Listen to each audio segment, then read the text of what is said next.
Okay fine. Already Aneef sir കുറച്ച് കാര്യങ്ങളൊക്കെ പറഞ്ഞിട്ടുണ്ടാവും. നമ്മൾ ഫസ്റ്റ് ക്ലാസ് ആണ്. അപ്പോൾ ഫസ്റ്റ് ക്ലാസ് പിന്നെ ഇന്ന് എന്ത് പഠിപ്പിക്കും എന്ന് ചോദിച്ചാൽ ആദ്യം പ്ലാനിങ് ആണ് നമുക്ക് വേണ്ടത്. സർ കുറെ കാര്യങ്ങൾ നിങ്ങളോട് പറഞ്ഞിട്ടുണ്ടാവും.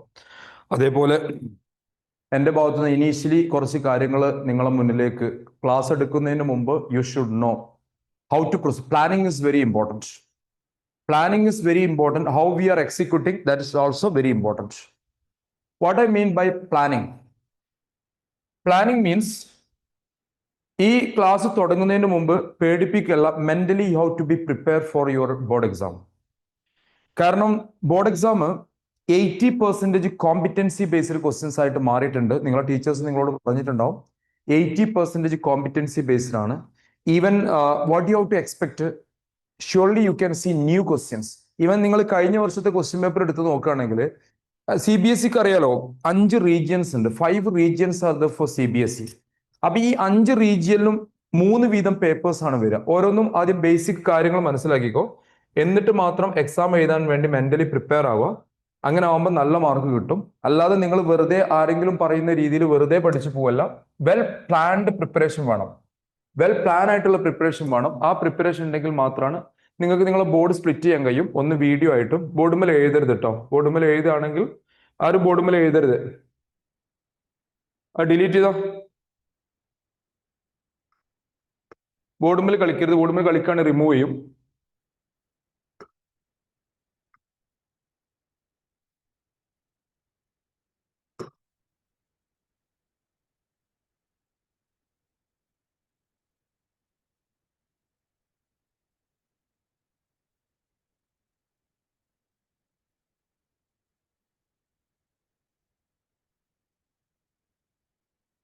നിങ്ങൾക്ക് കിട്ടുന്ന ബെനിഫിറ്റ് വെറുതെ മിസ്യൂസ് ചെയ്യാൻ നിൽക്കണ്ട.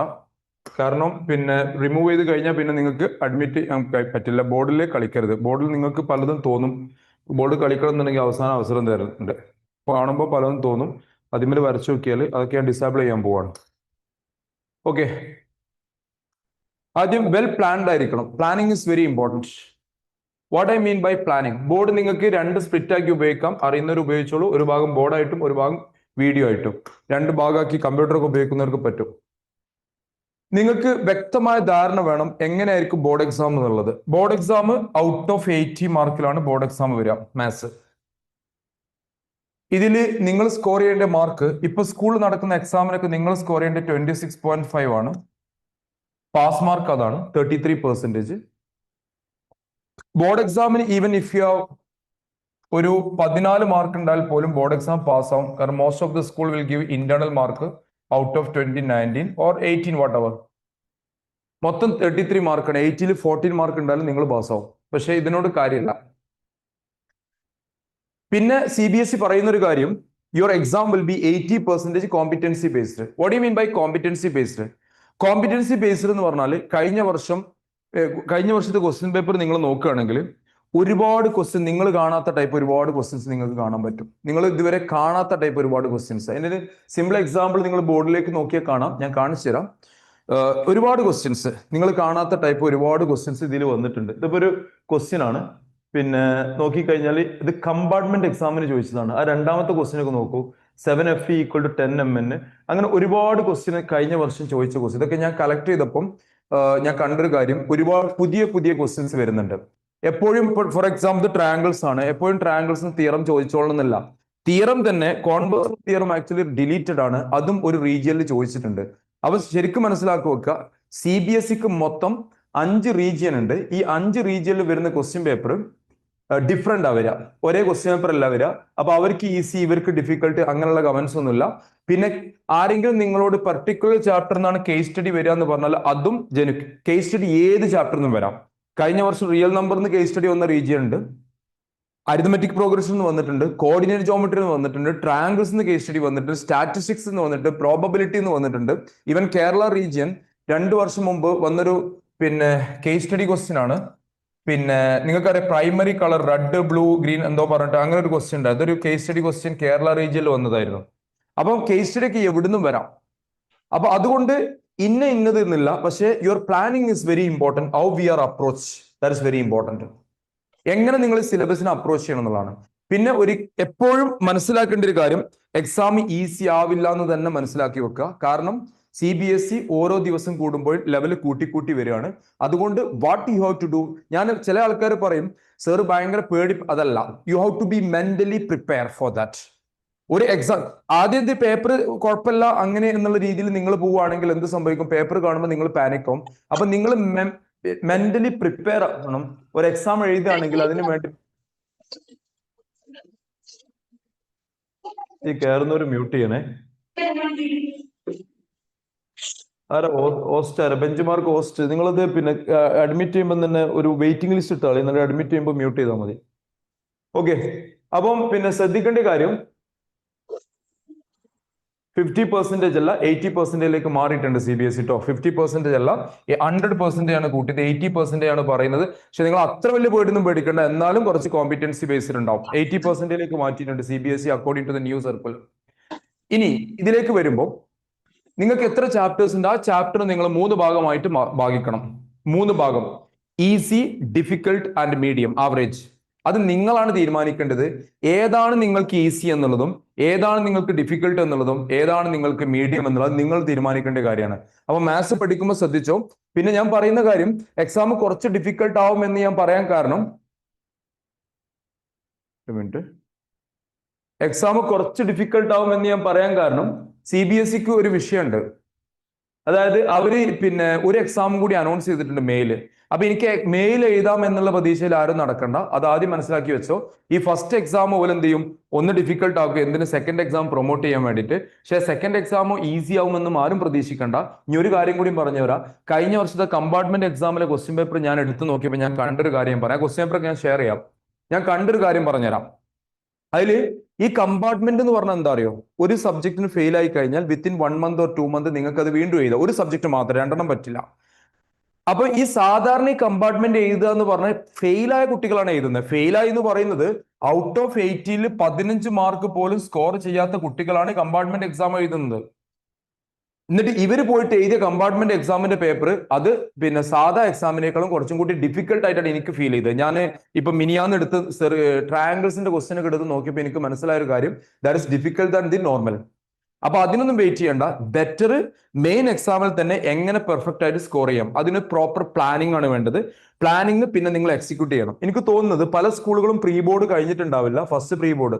അപ്പം how to prepare for first pre board, especially നല്ല കുട്ടികളോടല്ല, ഒരു ആവറേജ് കുട്ടികൾക്കുള്ള കമന്റ്സ് ആണ് ആദ്യം പറയുന്നത്. നല്ല കുട്ടികളെല്ലാം പഠിക്കണം, അത് വേറെ വിഷയം. നല്ല കുട്ടികൾ means in the every one do not have same brain capacity, that first you try to understand.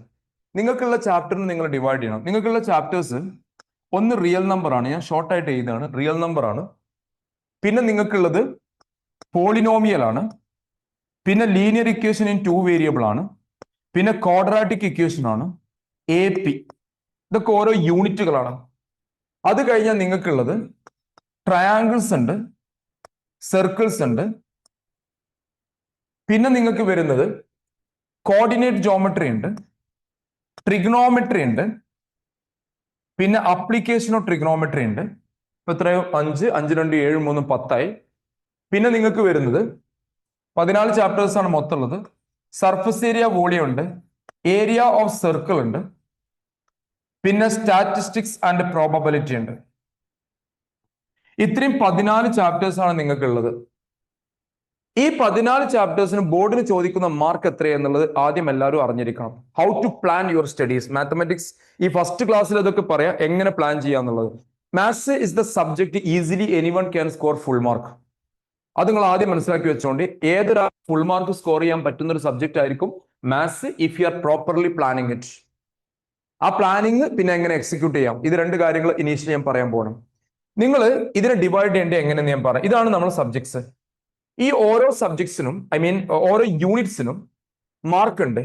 ഇത് റിയൽ നമ്പേഴ്സ് എന്ന് പറഞ്ഞ ഒരു യൂണിറ്റ് ആണ്. ഇതിന് ബോർഡ് എന്തായാലും 100% ചോദിക്കുന്ന ചോദ്യമാണ്. 6 മാർക്ക് ക്വസ്റ്റ്യൻ വരും, ഒരു 6 മാർക്ക് അതിന് വരും. ഇതിനെ വിളിക്കുന്ന പേരാണ് ആൾജിബ്ര. ബോർഡ് എക്സാമിന് ചോദിക്കുന്ന മാർക്ക് 20 മാർക്കാണ്. സ്പെസിഫിക്കലി ഇത്ര ചാപ്റ്ററിന് ഇന്നത് ചോദിക്കണമെന്നൊന്നുമില്ല, 20 മാർക്കാണ് ചോദിക്കുക. പിന്നെ ട്രയാങ്കിൾസ് ആൻഡ് സർക്കിൾസ് ബോർഡ് എക്സാമിന് 2 ചാപ്റ്ററിന് ചോദിക്കുന്നത് 15 മാർക്കാണ്. ഒരു കുട്ടിക്ക് 10th സ്റ്റാൻഡേർഡ് ജസ്റ്റ് പാസ്സായാൽ മതി എന്നുണ്ടെങ്കിൽ ഈ ട്രയാങ്കിൾ സർക്കിൾ മാത്രം പഠിച്ചവൻ പാസ്സാവും. 80-ൽ 15 മാർക്ക് കിട്ടും. ഇന്റേണലും കൂടി വരുമ്പോൾ 33 മാർക്കും അവൻ പാസ്സാവും. അത് മാത്രം പഠിച്ചാൽ 10th പാസ്സാവും. പക്ഷേ നിങ്ങൾ ആലോചിച്ച് നോക്കുക, ജസ്റ്റ് പാസ്സായിട്ട് കാര്യമുണ്ടോ എന്നുള്ളത്, അത് വേറെ. പിന്നെ കോർഡിനേറ്റ് ജോമെട്രി ബോർഡ് എക്സാമിന് ചോദിക്കുന്ന മാർക്ക് 6 ആണ്. Trigonometry and application trigonometry board എക്സാമിന് ചോദിക്കുന്ന മാർക്ക് 12 ആണ്. പലരും പേടിക്കുന്ന ഒരു ചാപ്റ്ററാണ് ട്രിഗണോമെട്രി അപ്ലിക്കേഷൻ. ഒരു പേടിയും വേണ്ട, ഏറ്റവും ഈസി ആയിട്ട് ചെയ്യാൻ പറ്റുന്ന. കഴിഞ്ഞ വർഷം ഞാനൊരു മോഡൽ എക്സാമോ അതേപോലെ കഴിഞ്ഞ വർഷത്തെ ക്യാമ്പിൽ നടത്തിയ ക്വസ്റ്റ്യൻസ് തന്നെയാണ്, എക്സാക്ട്ലി സെയിം ക്വസ്റ്റ്യൻ തന്നെയാണ് എന്തിന് ചോദിച്ചിരുന്നത്, ബോർഡ് എക്സാമിന് ചോദിച്ചിരുന്നത്. Almost all the region. അത് നിങ്ങൾ പേടിക്കൊന്നും വേണ്ട, ഫോർമുല നിങ്ങൾ ബൈഹാർട്ട് ചെയ്യേണ്ട, അതിനൊക്കെ നമുക്ക് ടെക്നിക്ക് ഉണ്ട്. ഒരു ഫിംഗർ ടെക്നിക്ക് നിങ്ങൾ കണ്ടിട്ടുണ്ടോ, റീസെന്റ് ഇപ്പൊ സോഷ്യൽ മീഡിയയിലൂടെ നടക്കുന്നുണ്ട്. ഞാനത് ഒരു 7 വർഷം മുമ്പ് ഞാനത് യൂട്യൂബിൽ ഇട്ടൊരു സംഭവമാണ്. ഫിംഗർ വെച്ചിട്ട് എങ്ങനെ പഠിക്കാം, ട്രിഗണോമെട്രി ടേബിൾ, സൂപ്പർ എക്സഗൺ വെച്ചിട്ട് എങ്ങനെ നമുക്ക് ഓൾ ദ റിസൾട്ട് പഠിക്കാം. അപ്പൊ ട്രിഗണോമെട്രി റിസൾട്ടിനെ കുറിച്ച് നിങ്ങൾ ബോധർ ചെയ്യേണ്ട. പിന്നെ വരുന്നത് സ്റ്റാറ്റിസ്റ്റിക്സ് ആൻഡ് പ്രോബബിലിറ്റി 11 മാർക്കാണ്. Surface area volume and area of circle 10 മാർക്കാണ്. ടോട്ടല് 80 വരണം. 80 വരുന്നില്ല നോക്കി. 26, 41, 47, 59, യെസ് 60, 80 മാർക്ക്. ഇതാണ് നമ്മുടെ യൂണിറ്റ്. അപ്പൊ ഇത് എല്ലാവരും ഇനീഷ്യലായിട്ട് മനസ്സിലാക്കി വെക്കുക. ഇതാണ് നമ്മുടെ യൂണിറ്റ്. ഇത്ര യൂണിറ്റ്സുകൾ ഉണ്ട് നമുക്ക്. മൊത്തം ഉള്ളത് 1, 2, 3, 4, 5, 6, 7 യൂണിറ്റ് ആണ് ഇതിൽ വരുന്നത്. ഓരോ യൂണിറ്റിനും വരുന്ന മാർക്കാണ്.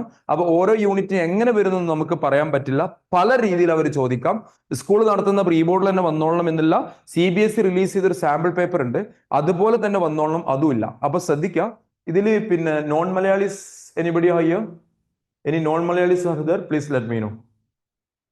ഓക്കെ, അപ്പൊ ഇതില് ഈ ഒരു സംഭവം ഇത്ര യൂണിറ്റ്സ് ആണുള്ളത്. 3 യൂണിറ്റ്സ്. ഈ യൂണിറ്റ്സ് വരുന്ന മാർക്കാണ്. അപ്പൊ നിങ്ങൾക്കൊരു ഡൗട്ട് ഉണ്ടാവും, ഈ യൂണിറ്റ്സിന് എങ്ങനെയൊക്കെ ക്വസ്റ്റ്യൻസ് വരാം. പല കോളത്തിലും വരും. ഞാൻ നിങ്ങളോട് പറഞ്ഞുതരാം. നിങ്ങൾ കഴിഞ്ഞ വർഷത്തെ 5 റീജിയൻ പേപ്പർ, ഞാൻ ഇതിന്റെ എല്ലാ റീജിയനും കയ്യിൽ വെക്കുന്ന ഒരു വ്യക്തിയാണ്. അതുകൊണ്ട് പിന്നെ എൻ്റെ അടുത്ത് എല്ലാ റീജിയൻ പേപ്പറും ഉണ്ട്. നിങ്ങൾ കഴിഞ്ഞ വർഷത്തെ 5 റീജിയൻ ഇൻറ്റു ആ റീജിയനിൽ ഞാൻ നിങ്ങൾക്ക് കാണിച്ചു തരാം ഒരു എക്സാമ്പിൾ. നിങ്ങളിതൊക്കെ അറിയണം, എന്നിട്ട് മാത്രം നിങ്ങൾ പഠനം ശരിക്കും തുടങ്ങാൻ പാടുള്ളൂ. വെറുതെ പോയിട്ട് ഒന്ന് വാരി വലിച്ച് എഴുതല്ല വേണ്ടത്. കഴിഞ്ഞ വർഷം 10ാം ക്ലാസ്സിൽ നിങ്ങൾക്ക് കമ്പാർട്ട്മെന്റ് എക്സാമിന് കേസ് സ്റ്റഡി ചോദിച്ചാൽ എവിടെ? കമ്പാർട്ട്മെന്റ് എക്സാം ഞാൻ പറഞ്ഞു, ഒരു വട്ടം ഫെയിൽ ആയി കഴിഞ്ഞാൽ വീണ്ടും എഴുതുന്നതാണ്. നിങ്ങൾ കാണാത്ത പല ക്വസ്റ്റ്യൻസ് നിങ്ങൾക്ക് കാണാൻ പറ്റും ഇതിൽ. ഇപ്പൊ ഇതിൽ നോക്കിക്കഴിഞ്ഞാൽ ജസ്റ്റ് ഞാൻ ഷെയർ ചെയ്യാം. നിങ്ങൾ കാണാത്ത പല ക്വസ്റ്റ്യൻസ് ഇതിലുണ്ടാവും. ഇത് കമ്പാർട്ട്മെന്റ് എക്സാമിന് ചോദിച്ച ക്വസ്റ്റ്യനാണ്. നോക്കൂ, നല്ല നല്ല ഡയഗ്രാംസ് ആണ് വരുന്നത്. പിന്നെ പുതിയ പുതിയ ക്വസ്റ്റ്യൻസ് ആണ് വരുന്നത്. ഇതൊക്കെ പുതിയ ക്വസ്റ്റ്യൻസ്, പലതും നിങ്ങൾ കാണാത്തതും കേൾക്കാത്തതും ഒക്കെ ക്വസ്റ്റ്യൻസ് ഉണ്ടാവും. പിന്നെ കേട്ടതും ഉണ്ടാവും. ഞാൻ ഫുൾ ആയിട്ട് അങ്ങനൊന്നും പറയുന്നില്ല, കേട്ട ക്വസ്റ്റ്യൻസ് ഉണ്ടാവും. ഇനി കേസ് സ്റ്റഡി എവിടുന്നാ വന്നതെന്നുള്ളത് ഒരു മിനിറ്റ്. കേസ് സ്റ്റഡി, കമ്പാർട്ട്മെന്റ് എക്സാമിന് കേസ് സ്റ്റഡി വന്നത് ദാ ഒരു ക്വസ്റ്റ്യൻ വന്നത് നോക്കൂ, ട്രിഗണോമെട്രി എന്ന് വന്ന ക്വസ്റ്റ്യനാ. നിങ്ങൾ ചിലപ്പോൾ എവിടെയും കണ്ടിട്ട് പോലും ഉണ്ടാവില്ല ക്വസ്റ്റ്യൻ. ട്രിഗണോമെട്രി എന്ന് വന്ന ക്വസ്റ്റ്യനാ.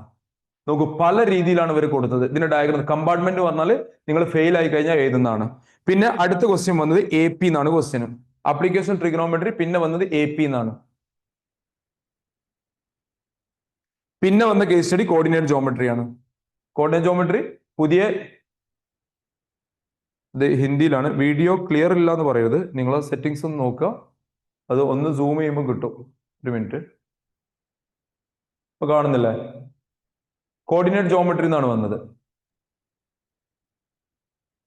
ഇനി ഇത് കമ്പാർട്ട്മെന്റ് എക്സാം. ഇനി ഇതിന്റെ ബേസിക് പേപ്പർ ഞാൻ പറയുന്നില്ല. ബേസിക് പേപ്പറിനെ കുറിച്ച് ഞാൻ പിന്നെ പറയാം. ഇതാ വീണ്ടും AP-യിലെ ക്വസ്റ്റ്യന്. ചാരിറ്റി റൺ എന്ന് പറഞ്ഞിട്ട് AP-യിലെ ഒരു ക്വസ്റ്റ്യന്. പിന്നെ അടുത്ത ക്വസ്റ്റ്യൻ എവിടുന്ന വന്നറിയോ? Area related circle. ബ്രൂച്ച് പറഞ്ഞൊരു ക്വസ്റ്റ്യൻ നിങ്ങൾ കണ്ടിട്ടുണ്ടാവും ടെക്സ്റ്റ് ബുക്കിൽ. എ ബ്രൂച്ച്, ഏരിയ റിലേറ്റഡ് സർക്കിൾ. അടുത്ത കേസ് സ്റ്റഡി. CBSE ഒരു പേപ്പർ മാത്രമല്ല, പിന്നെ ട്രിഗണോമെട്രി എന്നാണ് വന്നത്. ഇത് വേറെ റീജിയനിലെ പേപ്പറാണ്. പിന്നെ ഇത് ശരിക്ക് ക്ലാരിറ്റി കിട്ടണമെങ്കിൽ നമ്മൾ ഹോൾഡ് ചെയ്ത് വെക്കണം. ക്യാമറ ഓട്ടോ സൂമിംഗ് ആണ്. ഇതാ അടുത്ത കേസ് സ്റ്റഡി കണ്ടോ, വേറെ പേപ്പറിൽ. നല്ല രസമുള്ള ക്വസ്റ്റ്യൻസാ ചോദിച്ചത്. അത് വേണേ വായിച്ചു നോക്കാം. Rahul is a lucky charm for his cricket team. Is jar cards with എന്നിട്ട് കുറെ കാര്യങ്ങൾ പറഞ്ഞിട്ടുണ്ട്. ഓന് ഒരു നമ്പർ കിട്ടുകയാണെങ്കിൽ പാസ്, പിന്നെ ഇത് പ്രോബബിലിറ്റി എന്നാണ് കേസ് സ്റ്റഡി ചോദിച്ച് വേറൊരു പേപ്പറിൽ. ആ പേപ്പറിൽ തന്നെ പിന്നെ അടുത്ത കേസ് സ്റ്റഡി ചോദിച്ച സർഫസ് ഏരിയ വോളിയമാണ്. ഒക്കെ പുതിയ പുതിയ ക്വസ്റ്റ്യൻസ് ആണ്. പിന്നെ അതിൽ വേറൊരു കേസ് സ്റ്റഡി ചോദിച്ചത് speed. A school is organising grand cultural, അത് rented school wants to maximum 2700. What are the maximum number of tables that can be right on the pair? Linear equation എന്നാണ് case study വെച്ചത്. ഇതിപ്പോ ഞാൻ നിങ്ങൾക്ക് ആകെ കാണിച്ചത് 3 പേപ്പറാണ്. ആ 3 പേപ്പർ എന്ന് പറഞ്ഞാൽ ഒന്ന് പിന്നെ കമ്പാർട്ട്മെന്റ് ആണ്, ഇനിയും പേപ്പർ കാണിക്കാണ്ട്. അപ്പൊ കേസ് സ്റ്റഡിക്ക് എവിടുന്നും വരാം. അപ്പൊ ഞാൻ നിങ്ങളോട് വീണ്ടും പറയാണ്, ഈ പ്ലാനിങ് എന്ന് പറയുന്ന സംഭവം ഭയങ്കര ഇമ്പോർട്ടന്റ് ആണ്. വെറുതെ എന്തെങ്കിലും എഴുതി വാരി വലിച്ച് പോവല്ല വേണ്ടത്. അപ്പം ഇത്രയും ചാപ്റ്റേഴ്സ്, ഇതാണ് നമ്മുടെ unit weightage. After this unit weightage നിങ്ങൾ പ്ലാൻ ചെയ്യണം which is easy for U, which is difficult for you. ഞാൻ സജസ്റ്റ് ചെയ്യുന്ന 1-2 കാര്യങ്ങളുണ്ട്. നിങ്ങൾക്ക് വേണമെങ്കിൽ മാറാം, നിങ്ങൾക്ക് നിങ്ങൾ ഇഷ്ടം പോലെ ചെയ്യാം. അതൊക്കെ 3 ഫേസ് ആയിട്ട് ഇതിനെ ഡിവൈഡ് ചെയ്യണം. 3 phase. First phase, second phase, third phase. First phase എന്ന് പറയുന്നത് ഈസിയാണ്. ഇതിനെ നമുക്ക് ഈസി എന്ന് വിളിക്കാം. Easy phase. ഈസി ഫേസിൽ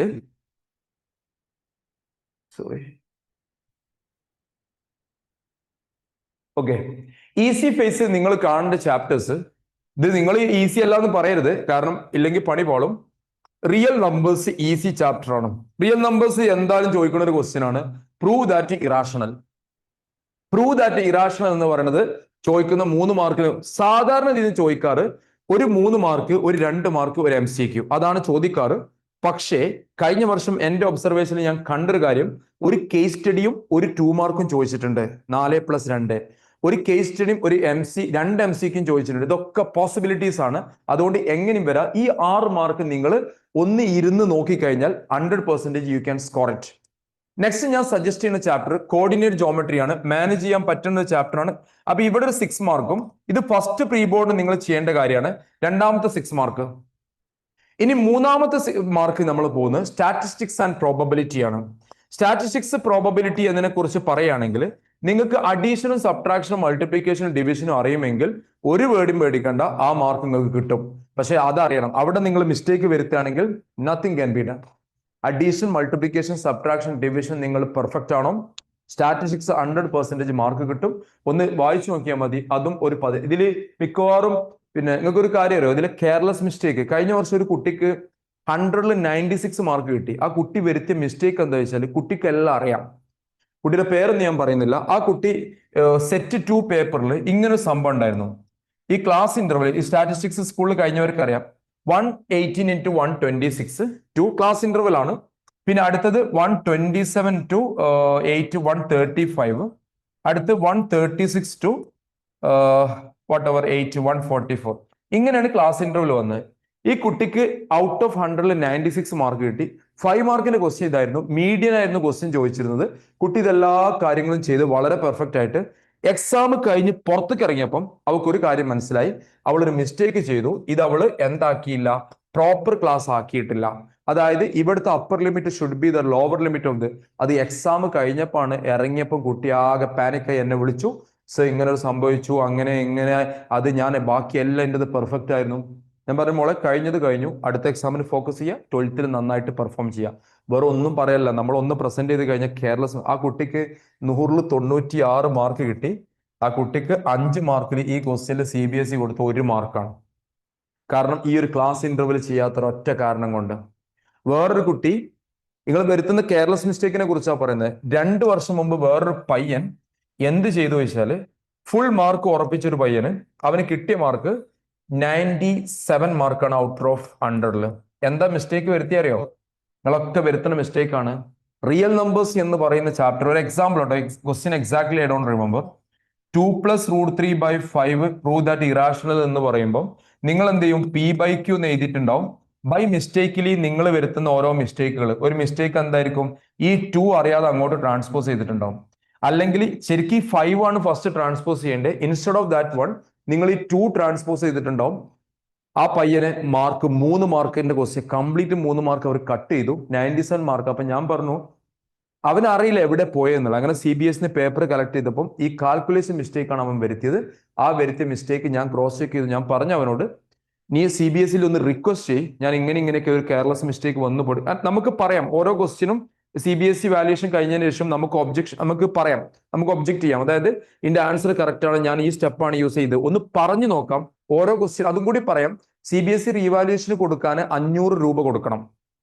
അതിന്റെ പുറമെ പേപ്പർ കിട്ടാൻ വേണ്ടിയിട്ട്. അത് കഴിഞ്ഞിട്ട് നിങ്ങൾക്ക് ഏതെങ്കിലും ക്വസ്റ്റ്യൻ ഡൗട്ട് ഉണ്ടെങ്കിൽ നിങ്ങൾക്ക് ക്രോസ് ചെക്ക് ചെയ്യണമെങ്കിൽ ഓരോ ക്വസ്റ്റ്യനും 100 രൂപ വെച്ച് കൊടുക്കണം. 100 രൂപ അങ്ങനെ 10 ക്വസ്റ്റ്യൻ ഇട്ട് ചെയ്യാൻ പറ്റുള്ളൂ. ആ 100 രൂപ വെച്ചാലേ അവർ അത് കറക്റ്റ് ചെയ്ത് തരുള്ളൂ. അത് വേറെ. അങ്ങനെ അവനോട് ഞാൻ റിക്വസ്റ്റ് ചെയ്തു ഒന്ന് പറഞ്ഞു നോക്കുക. അങ്ങനെ അവന് 98 മാർക്കായി. ഇതൊക്കെ നിങ്ങൾ മനസ്സിലാക്കേണ്ട കാര്യം, നിങ്ങൾക്ക് അറിയുന്ന കാര്യങ്ങളാണ് ഈ മിസ്റ്റേക്കിലേക്ക് പോണത്. അതുകൊണ്ട് ശരിക്കും ശ്രദ്ധിക്കുക. അപ്പം നമ്മുടെ ഫേസ് 1 ഞാൻ 4 ചാപ്റ്റർ എഴുതി. ഇനി ഒരു ചാപ്റ്ററും കൂടി ഇതിലേക്ക് നമുക്ക് ആഡ് ചെയ്യാൻ പറ്റും. നിങ്ങളൊക്കെ കോൺഫിഡന്റ് ആണെങ്കിൽ മാത്രമേ ആഡ് ചെയ്യാൻ പറ്റുള്ളൂ. അത് ആഡ് ചെയ്യുന്ന ചാപ്റ്റർ എന്ന് പറയുന്നത് ഇപ്പൊ ഈ യൂണിറ്റ് ആണ് ഞാൻ കംപ്ലീറ്റ് ആഡ് ചെയ്തത്. ഈ യൂണിറ്റ് ആഡ് ചെയ്തു, ഈ യൂണിറ്റ് ആഡ് ചെയ്തു, ഈ യൂണിറ്റ് ആഡ് ചെയ്തു. ഇനി നിങ്ങളാണ് തീരുമാനിക്കേണ്ടത്. ഒരു ചാപ്റ്ററും കൂടി നിങ്ങൾ ഇതിലേക്ക് ആഡ് ചെയ്തേ മതിയാവും. മിനിമം ഒരു 5 ചാപ്റ്റർ എങ്കിലും ഈസിയിൽ വരണം. അത് ഏത് ചാപ്റ്റർ ആണെന്നുള്ളത് നിങ്ങൾക്ക് തീരുമാനിക്കാം. പലരും പറയും പോളിനോമിയൽ ആണ് ഈസി, ലീനിയർ ആണ് ഈസി. അത് ഡിപ്പെൻസ് ആണ്. എങ്കിലും ഒരു ചാപ്റ്ററും കൂടി ഞാൻ ഇവിടെ ആഡ് ചെയ്യാൻ പോകുന്ന ഒരു ചാപ്റ്ററിന്റെ പേര് സർക്കിൾസ് ആണ്. അത്ര വലിയ ഈസി ഒന്നും ഞാൻ പറയുന്നില്ല, എങ്കിലും സർക്കിൾ. ഈ സർക്കിൾസ് അപ്രോക്സിമേറ്റ്ലി 6 മാർക്ക് നിങ്ങൾക്ക് ഉണ്ടാവും. Approximately 6 mark. കാരണം മൊത്തം 15 മാർക്കാണ്. എത്ര വരുന്ന ഒരു പ്രഡിക്ഷനും ഇല്ല. ആ ഡിപ്സ് ആണ്. ഓരോ ക്വസ്റ്റ്യൻ പേപ്പറിൽ ഓരോ കോലത്തിലാണ് വരിക. അപ്പൊ അവിടുന്ന് ഒരു 6 മാർക്ക് വരികയാണെങ്കിൽ നിങ്ങൾക്ക് ഈ ഫസ്റ്റ് ഫേസ് നിങ്ങൾ ചെയ്യേണ്ടത് ഇതാണ്. You have to decide which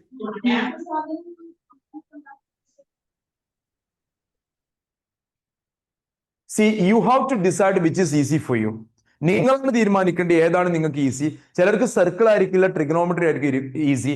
അപ്പൊ നിങ്ങൾ ഈ ഫസ്റ്റ് ഫേസ് എന്ത് സംഭവിച്ചാലും ഫസ്റ്റ് പ്രീ ബോർഡിന്റെ മുന്നിൽ ഫസ്റ്റ് പ്രീ ബോർഡിന് വേണ്ടിയിട്ട് ഈ ചാപ്റ്റേഴ്സ് നിങ്ങൾ 100% പെർഫെക്റ്റ് ആക്കണം. 100% പെർഫെക്റ്റ് ആക്കി നിങ്ങൾക്ക് ഇവിടുന്ന് കിട്ടാൻ പോണ മാർക്ക് എത്ര വെച്ചാൽ 29 മാർക്കാണ്.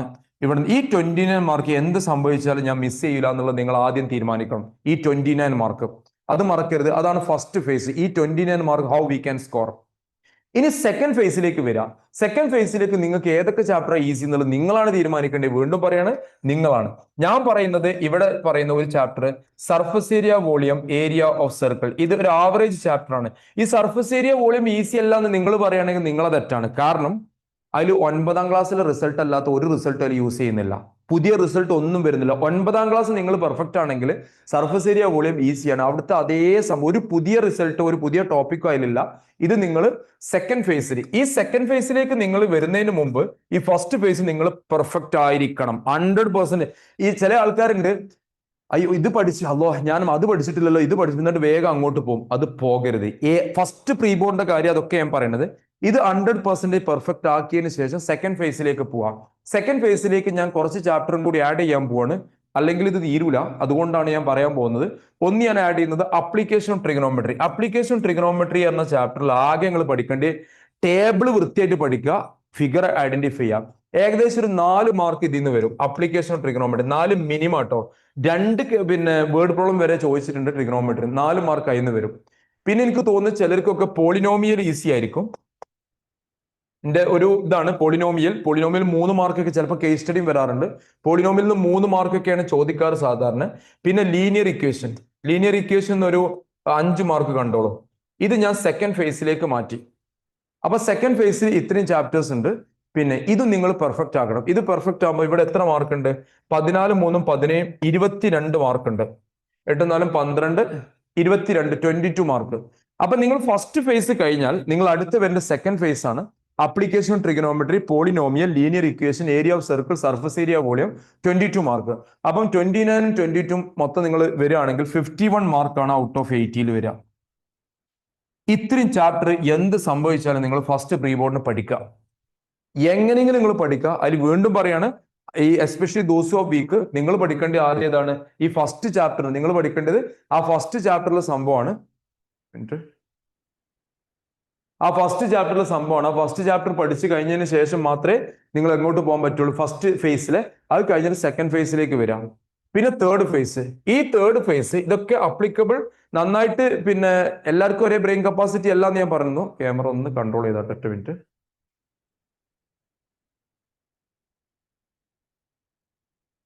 ഓക്കെ, സി എല്ലാവർക്കും ഒരേ ബ്രെയിൻ കപ്പാസിറ്റി അല്ല, അതുകൊണ്ട് ശ്രദ്ധിക്കുക. പിന്നെ നിങ്ങളെ ഡിപ്പെൻസ്, ചിലവർക്ക് ഇതൊക്കെ പഠിക്കണം. എനിക്ക് ഇതെല്ലാം പഠിച്ച, ഞാനിത് പറയുന്നത് ഒരു ആവറേജ് സ്റ്റുഡൻസിനെ കുറിച്ചാണ്. നല്ല ബ്രൈറ്റ് സ്റ്റുഡൻസിനെ എല്ലാം പഠിക്കണം, അത് വേറൊരു ഫേസ് ആണ്, നമുക്ക് പിന്നെ പറയാം. ഇനി ഇവിടെ നിങ്ങൾ ആഡ് ചെയ്യേണ്ട ചാപ്റ്റർ ഒന്ന് ട്രയാങ്കിൾസ്. ട്രയാങ്കിൾസ് ഓൾറെഡി 5 മാർക്ക് നമ്മൾ അവിടെ കൊടുത്തു. സർക്കിൾസ് 6 മാർക്ക്, അവിടെ ഒരു 9 മാർക്ക് ഉണ്ടാവും. പിന്നെ ട്രിഗണോമെട്രി സാധാരണ ചോദിക്കല് ഒരു 3 മാർക്ക്, ഒരു 2 മാർക്ക്, 3, 2, 5, പിന്നെ കുറച്ച് MCQ, ഇങ്ങനെയൊക്കെയാണ് വരാറ്. അപ്പൊ ട്രിഗണോമെട്രി നമ്മൾ ഇവിടെ കൊടുത്ത മാർക്ക് 4 ആണ്, അപ്പൊ 8 മാർക്ക് ഇവിടെ ഉണ്ടാവും. പിന്നെ നമ്മളെ മുന്നിലുള്ളത് ക്വാഡ്രാറ്റിക് AP ആണ്. ഈ ക്വാഡ്രാറ്റിക് AP ഒക്കെ വേണമെങ്കിൽ നിങ്ങൾക്ക് സെക്കൻഡ് ഫേസിലേക്ക് ആഡ് ചെയ്യാം, കുഴപ്പമൊന്നുമില്ല. ഇതിൽ ഏകദേശം വരുന്ന മാർക്ക് എന്ന് പറഞ്ഞാൽ 5, 3, 8, 12ഓളം മാർക്ക് ഇതിലും വരും. അപ്പൊ ഇതിൽ ഈ 29 മാർക്ക് ഉണ്ടാവും. ഇതാണ് നമ്മുടെ 3 ഫേസസ്. അപ്പൊ ഇതിൽ വീണ്ടും ഞാൻ പറയാണ്, ഇതിലൊക്കെ ഫോട്ടോ എടുത്ത് വെച്ചോണ്ട്, ഇതിലൊക്കെ ഞാൻ പറയുന്നത് ഈ ഫേസ്, ഫസ്റ്റ് ഫേസ് എന്ന് പറയുന്നത് യു ഹാവ് ടു ഡിസൈഡ്. ഒരിക്കലും ഞാൻ പറഞ്ഞ വേക്ക് തന്നെ നിങ്ങൾ പോകണമെന്നില്ല. പക്ഷേ ആദ്യത്തെ ഇത് ഈസി ആയിട്ടാണ് ഞാൻ അനൗൺസ് ചെയ്യുന്നത്. ഇത് ഈസി ചാപ്റ്റേഴ്സ് ആണ്, ഇത് ആവറേജ് ചാപ്റ്റേഴ്സ് ആണ്, ഇത് ഡിഫിക്കൽട്ട് ചാപ്റ്റേഴ്സ് ആണ്. അപ്പൊ ഇതിൽ ശ്രദ്ധിക്കേണ്ട കാര്യം, ഇതിന്റെ ഇത് ഈസി, ഇത് എങ്ങനെ ഈസി എന്ന് അത് നിങ്ങൾ തീരുമാനിക്കുക. നിങ്ങൾക്ക് ഏതാണ് ഈസി. ഒരു 5 ചാപ്റ്റർ ഫസ്റ്റത്തേൽ വരണം, ഒരു 5 ചാപ്റ്റർ രണ്ടാമത്തേലും വരണം, ഒരു 4 ചാപ്റ്റർ മൂന്നാമത്തേലും വരണം. അത് നിങ്ങൾ തീരുമാനിക്കും. ചിലർക്ക് ചിലപ്പോൾ ക്വാഡ്രാറ്റിക് ഈസി ആണെങ്കിൽ ക്വാഡ്രാറ്റിക് ഫസ്റ്റ് ഇട്ടോളൂ. അപ്പൊ അതൊക്കെ യുവർ ചോയ്സ് ആണ്. ഇനി ഈ ഒരു ടോപ്പിക് ഈ ഒരു രീതിയിൽ നിങ്ങൾ പ്ലാൻ ചെയ്യാണ്. നിങ്ങൾ ഫസ്റ്റ് പ്രീ ബോർഡ് നിങ്ങൾ എയിം ഔട്ട് ഓഫ് 8ൽ 51 ഹൗ ടു സ്കോർ. 51 എന്ന് പറഞ്ഞാൽ ഏകദേശം എത്ര ആയി അറിയോ? പിന്നെ 60% മേലായി, 65%, നിയർ ബൈ 65% ആയി. അപ്പൊ 60% നിങ്ങൾക്ക് കിട്ടിക്കഴിഞ്ഞാൽ ഞങ്ങൾ ഓൾമോസ്റ്റ് സേഫ് ആകും. എന്നിട്ട് ഇത് നിങ്ങൾ പെർഫെക്റ്റ് ആക്കണേ. പിന്നെ നിങ്ങൾക്ക് ഒരുപാട് ടൈം ഉണ്ട്, ആ ടൈം മാക്സിമം യൂട്ടിലൈസ് ചെയ്യാം. പിന്നെ അടുത്തൊരു കാര്യം, എക്സാമിന്റെ ഡേറ്റ് വന്നത് കണ്ടിട്ടുണ്ടാവും, February 17th ഫസ്റ്റ് എക്സാം ആണ് മാത്സ്. എങ്ങനെ അതിനു വേണ്ടി നമ്മൾ എങ്ങനെ എക്സിക്യൂട്ട് ചെയ്യണം, നമ്മുടെ ടൈം എങ്ങനെ യൂട്ടിലൈസ് ചെയ്യണം? ഈ February 17th എക്സാം ആണെങ്കിൽ നിങ്ങളെ പ്ലാനിങ് തുടങ്ങേണ്ടത്, നിങ്ങൾ പിന്നെ കുറെയൊക്കെ പഠിച്ചോളൂ, കുഴപ്പമൊന്നുമില്ല. പക്ഷെ February 10 മുതൽ നിങ്ങൾ പഠനം നിർത്തിയിട്ട് സാമ്പിൾ പേപ്പർ മാക്സിമം റിവൈസ് ചെയ്യണം. സാമ്പിൾ പേപ്പർ മാക്സിമം, എത്ര സാമ്പിൾ പേപ്പർ നിങ്ങൾക്ക് ചെയ്യാൻ പറ്റും അത്രയും സാമ്പിൾ പേപ്പർ നിങ്ങൾ ചെയ്യണം. അതിലെ കേസ് സ്റ്റഡി ചെയ്യണം. കേസ് സ്റ്റഡി ഞാൻ തന്നെ ഷെയർ ചെയ്യും. കുറെ കേസ് സ്റ്റഡി എൻ്റെ അടുത്ത് ഏകദേശം 100+ കേസ് സ്റ്റഡി ഉണ്ട്, പ്ലസ് 100+ അസേഷൻ റീസൺ ഉണ്ട്. അതും കൂടി ഞാൻ നിങ്ങളെ മുന്നിലോട്ട് പറയണം. ഒരു കാര്യം കൂടി എൻ്റെ ഇടയിൽ ഞാൻ നിങ്ങളോട് പറയണം, ശ്രദ്ധിക്കാം. നിങ്ങൾ ശ്രദ്ധിക്കേണ്ട കാര്യം, ബോർഡ് എക്സാമിന് 2 കാറ്റഗറി ഉണ്ട്.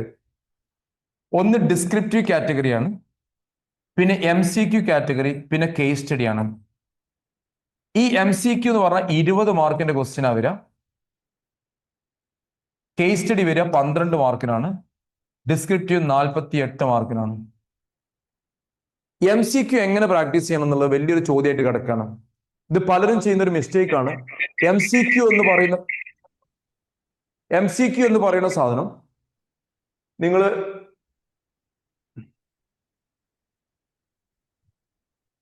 ഈ MCQ എന്ന് പറയുന്ന സാധനം ശരിക്കും ശ്രദ്ധിച്ചോ. ഞാൻ പലപ്പോഴും പറയുന്ന സംഭവമാണ്, ഫുട്ബോളിൽ വരുന്ന പെനാൽറ്റി ഷൂട്ടൗട്ട് മാതിരിയാണ് MCQ. നിങ്ങൾ എത്ര എക്സ്പേർട്ട് ആയിട്ടും കാര്യമല്ല, ഈ പോസ്റ്റിലേക്ക് നിങ്ങൾ ഗോൾ അടിച്ചെങ്കിൽ മാത്രമേ അത് ഗോളായിട്ട് പ്രഖ്യാപിക്കുള്ളൂ. മ്യൂട്ട് ചെയ്യടാ മൈക്ക് സാംസങ്.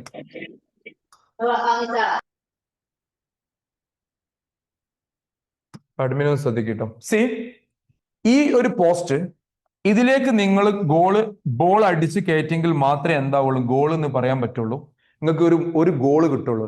നിങ്ങൾ പറയാണ് റഫറിയോട്, എന്റെ ബോൾ ഈ ബാറിന് തട്ടിയിട്ടില്ല, നിങ്ങൾക്ക് ഒരു ഹാഫ് ഗോൾ തന്നോട് വെച്ചിട്ട് ഒരു കാര്യമില്ല. ഇനി ഒരു കാര്യം പറയും, നിങ്ങൾ ഭയങ്കര, ഇപ്പൊ മെസ്സി ആണെങ്കിലും റൊണാൾഡോ ആണെങ്കിലും എംബാബെ ആണെങ്കിലും ആരാണെങ്കിലും പെനാൽറ്റി മിസ്സാക്കണ്ടേ, എക്സ്പേർട്ട് പ്ലേയേഴ്സ് ആണ്. ഇപ്പൊ ഒരു നല്ലൊരു പ്ലെയർ ഇവിടുന്ന് ഇങ്ങനെ ഡ്രിബിൾ ചെയ്ത് വന്ന് ഇവിടെ എത്തിയിട്ട് പുറത്തേക്ക് അടിക്കുകയാണെങ്കിൽ, ഇതിന്റെ 99% ഞാൻ ആൾക്കാരെ ഡ്രിബിൾ ചെയ്ത് കട്ട് ചെയ്തില്ല, ഈ ലാസ്റ്റ് മാത്രമല്ല ഞാൻ പുറത്തേക്ക് അടിച്ചത്, എനിക്കൊരു അര ഗോളെങ്കിലും തന്നോട് ചോദിച്ചാൽ ഒരാളും തരൂല. MCQന്റെ പ്രത്യേകത അങ്ങനെയാണ്. MCQ ചെയ്യുമ്പോൾ നിങ്ങൾ ശ്രദ്ധിക്കണം, നിങ്ങൾ ഒരുപാട് സ്റ്റെപ്പ് ഒക്കെ എഴുതിയിട്ടുണ്ടാവും. ലാസ്റ്റ് സ്റ്റെപ്പിൽ 3+2 എന്നുള്ളത് നിങ്ങൾ 6 എഴുതി. 3+2 നിങ്ങൾ എന്ത് എഴുതി? 6 എഴുതി. അവിടെ ഓപ്ഷൻ ഉണ്ട്, 6 ഉണ്ട്, 5 ഉണ്ട്, 4 ഉണ്ട്, 0 ഉണ്ട്. 6 നിങ്ങൾ ടിക്ക് ചെയ്തു. ഡയറക്റ്റ് ഹിറ്റ് ആണ്, റോങ്.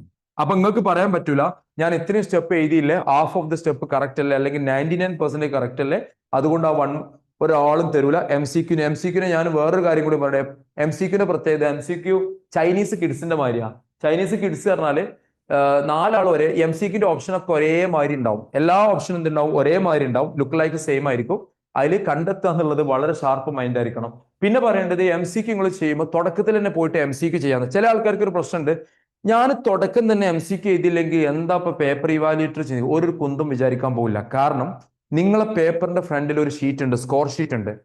ഏതൊക്കെ ആൻസർ നിങ്ങൾ എഴുതിയത് അതിന്റെ ക്വസ്റ്റ്യൻ നമ്പറും അതിന്റെ മാർക്കും ആ ഫ്രണ്ട് ഷീറ്റിൽ കൊണ്ടുപോയി അവർ മാർക്ക്. ചില ആൾക്കാർ അറിയുന്ന ക്വസ്റ്റ്യൻ 2 വട്ടം എഴുതിയില്ല, ഒരു കാര്യമില്ല. ഓർ ക്വസ്റ്റ്യനും എഴുതിയിട്ടുണ്ടോ, ഒരു കാര്യമില്ല. കാരണം അവിടെ ഫ്രണ്ടിൽ സ്കോർ ഷീറ്റ് ഉണ്ട്. ഇപ്പൊ 23ാമത്തെ ക്വസ്റ്റ്യൻ ഉണ്ടെങ്കിൽ ആ ക്വസ്റ്റ്യൻ നിങ്ങൾ എവിടെയെങ്കിലും ആൻസർ ചെയ്ത് അതിന്റെ മാർക്ക് ഓൾറെഡി എൻ്റർ ചെയ്തിട്ടുണ്ടാവും. പിന്നെ നിങ്ങൾ എഴുതി കഴിഞ്ഞാൽ അവിടെ എൻ്റർ ചെയ്യാനുള്ള ഓപ്ഷൻ ഇല്ല. അപ്പൊ MCQ നിങ്ങൾ എപ്പം ചെയ്യണം? ഏറ്റവും ലാസ്റ്റ് ആണ് MCQ ചെയ്യേണ്ടത്. എന്താ കാരണം അതും കൂടി പറഞ്ഞുതരാം. ഈ 20 MCQ നിങ്ങൾ ചെയ്ത് കഴിഞ്ഞാൽ നിങ്ങൾക്ക് കിട്ടുന്ന മാർക്ക് 20 മാർക്കാണ്. ഈ 20 MCQ പലരും 1 hour 1.5 hour ഒക്കെ എടുക്കുന്നത് ഞാൻ കണ്ടിട്ടുണ്ട്. ഇതിനൊക്കെ ടെക്നിക്ക് ഉണ്ട്. നമുക്കൊരു ഓൺലൈൻ പോർട്ടൽ ഉണ്ട്, ഞാനത് അയച്ചിട്ടുണ്ട്. ഈ 20 മാർക്ക് നിങ്ങൾക്ക് കിട്ടുക നിങ്ങൾ 1.5 മണിക്കൂറും കഴിഞ്ഞിട്ടുണ്ടാവും. ചില ആൾക്കാർ 1.5 മണിക്കൂർ MCQ കെട്ടിമറിഞ്ഞ് ചെയ്യരുത്. നിങ്ങൾ ആദ്യം സ്റ്റാർട്ട് ചെയ്യേണ്ടത് ഡിസ്ക്രിപ്റ്റീവ് ആണ്. അതിന് ഞാൻ സജസ്റ്റ് ചെയ്യാം ആദ്യം 5 മാർക്ക് ചെയ്യാം. എങ്ങനെ ഞാൻ പറഞ്ഞുതരാം.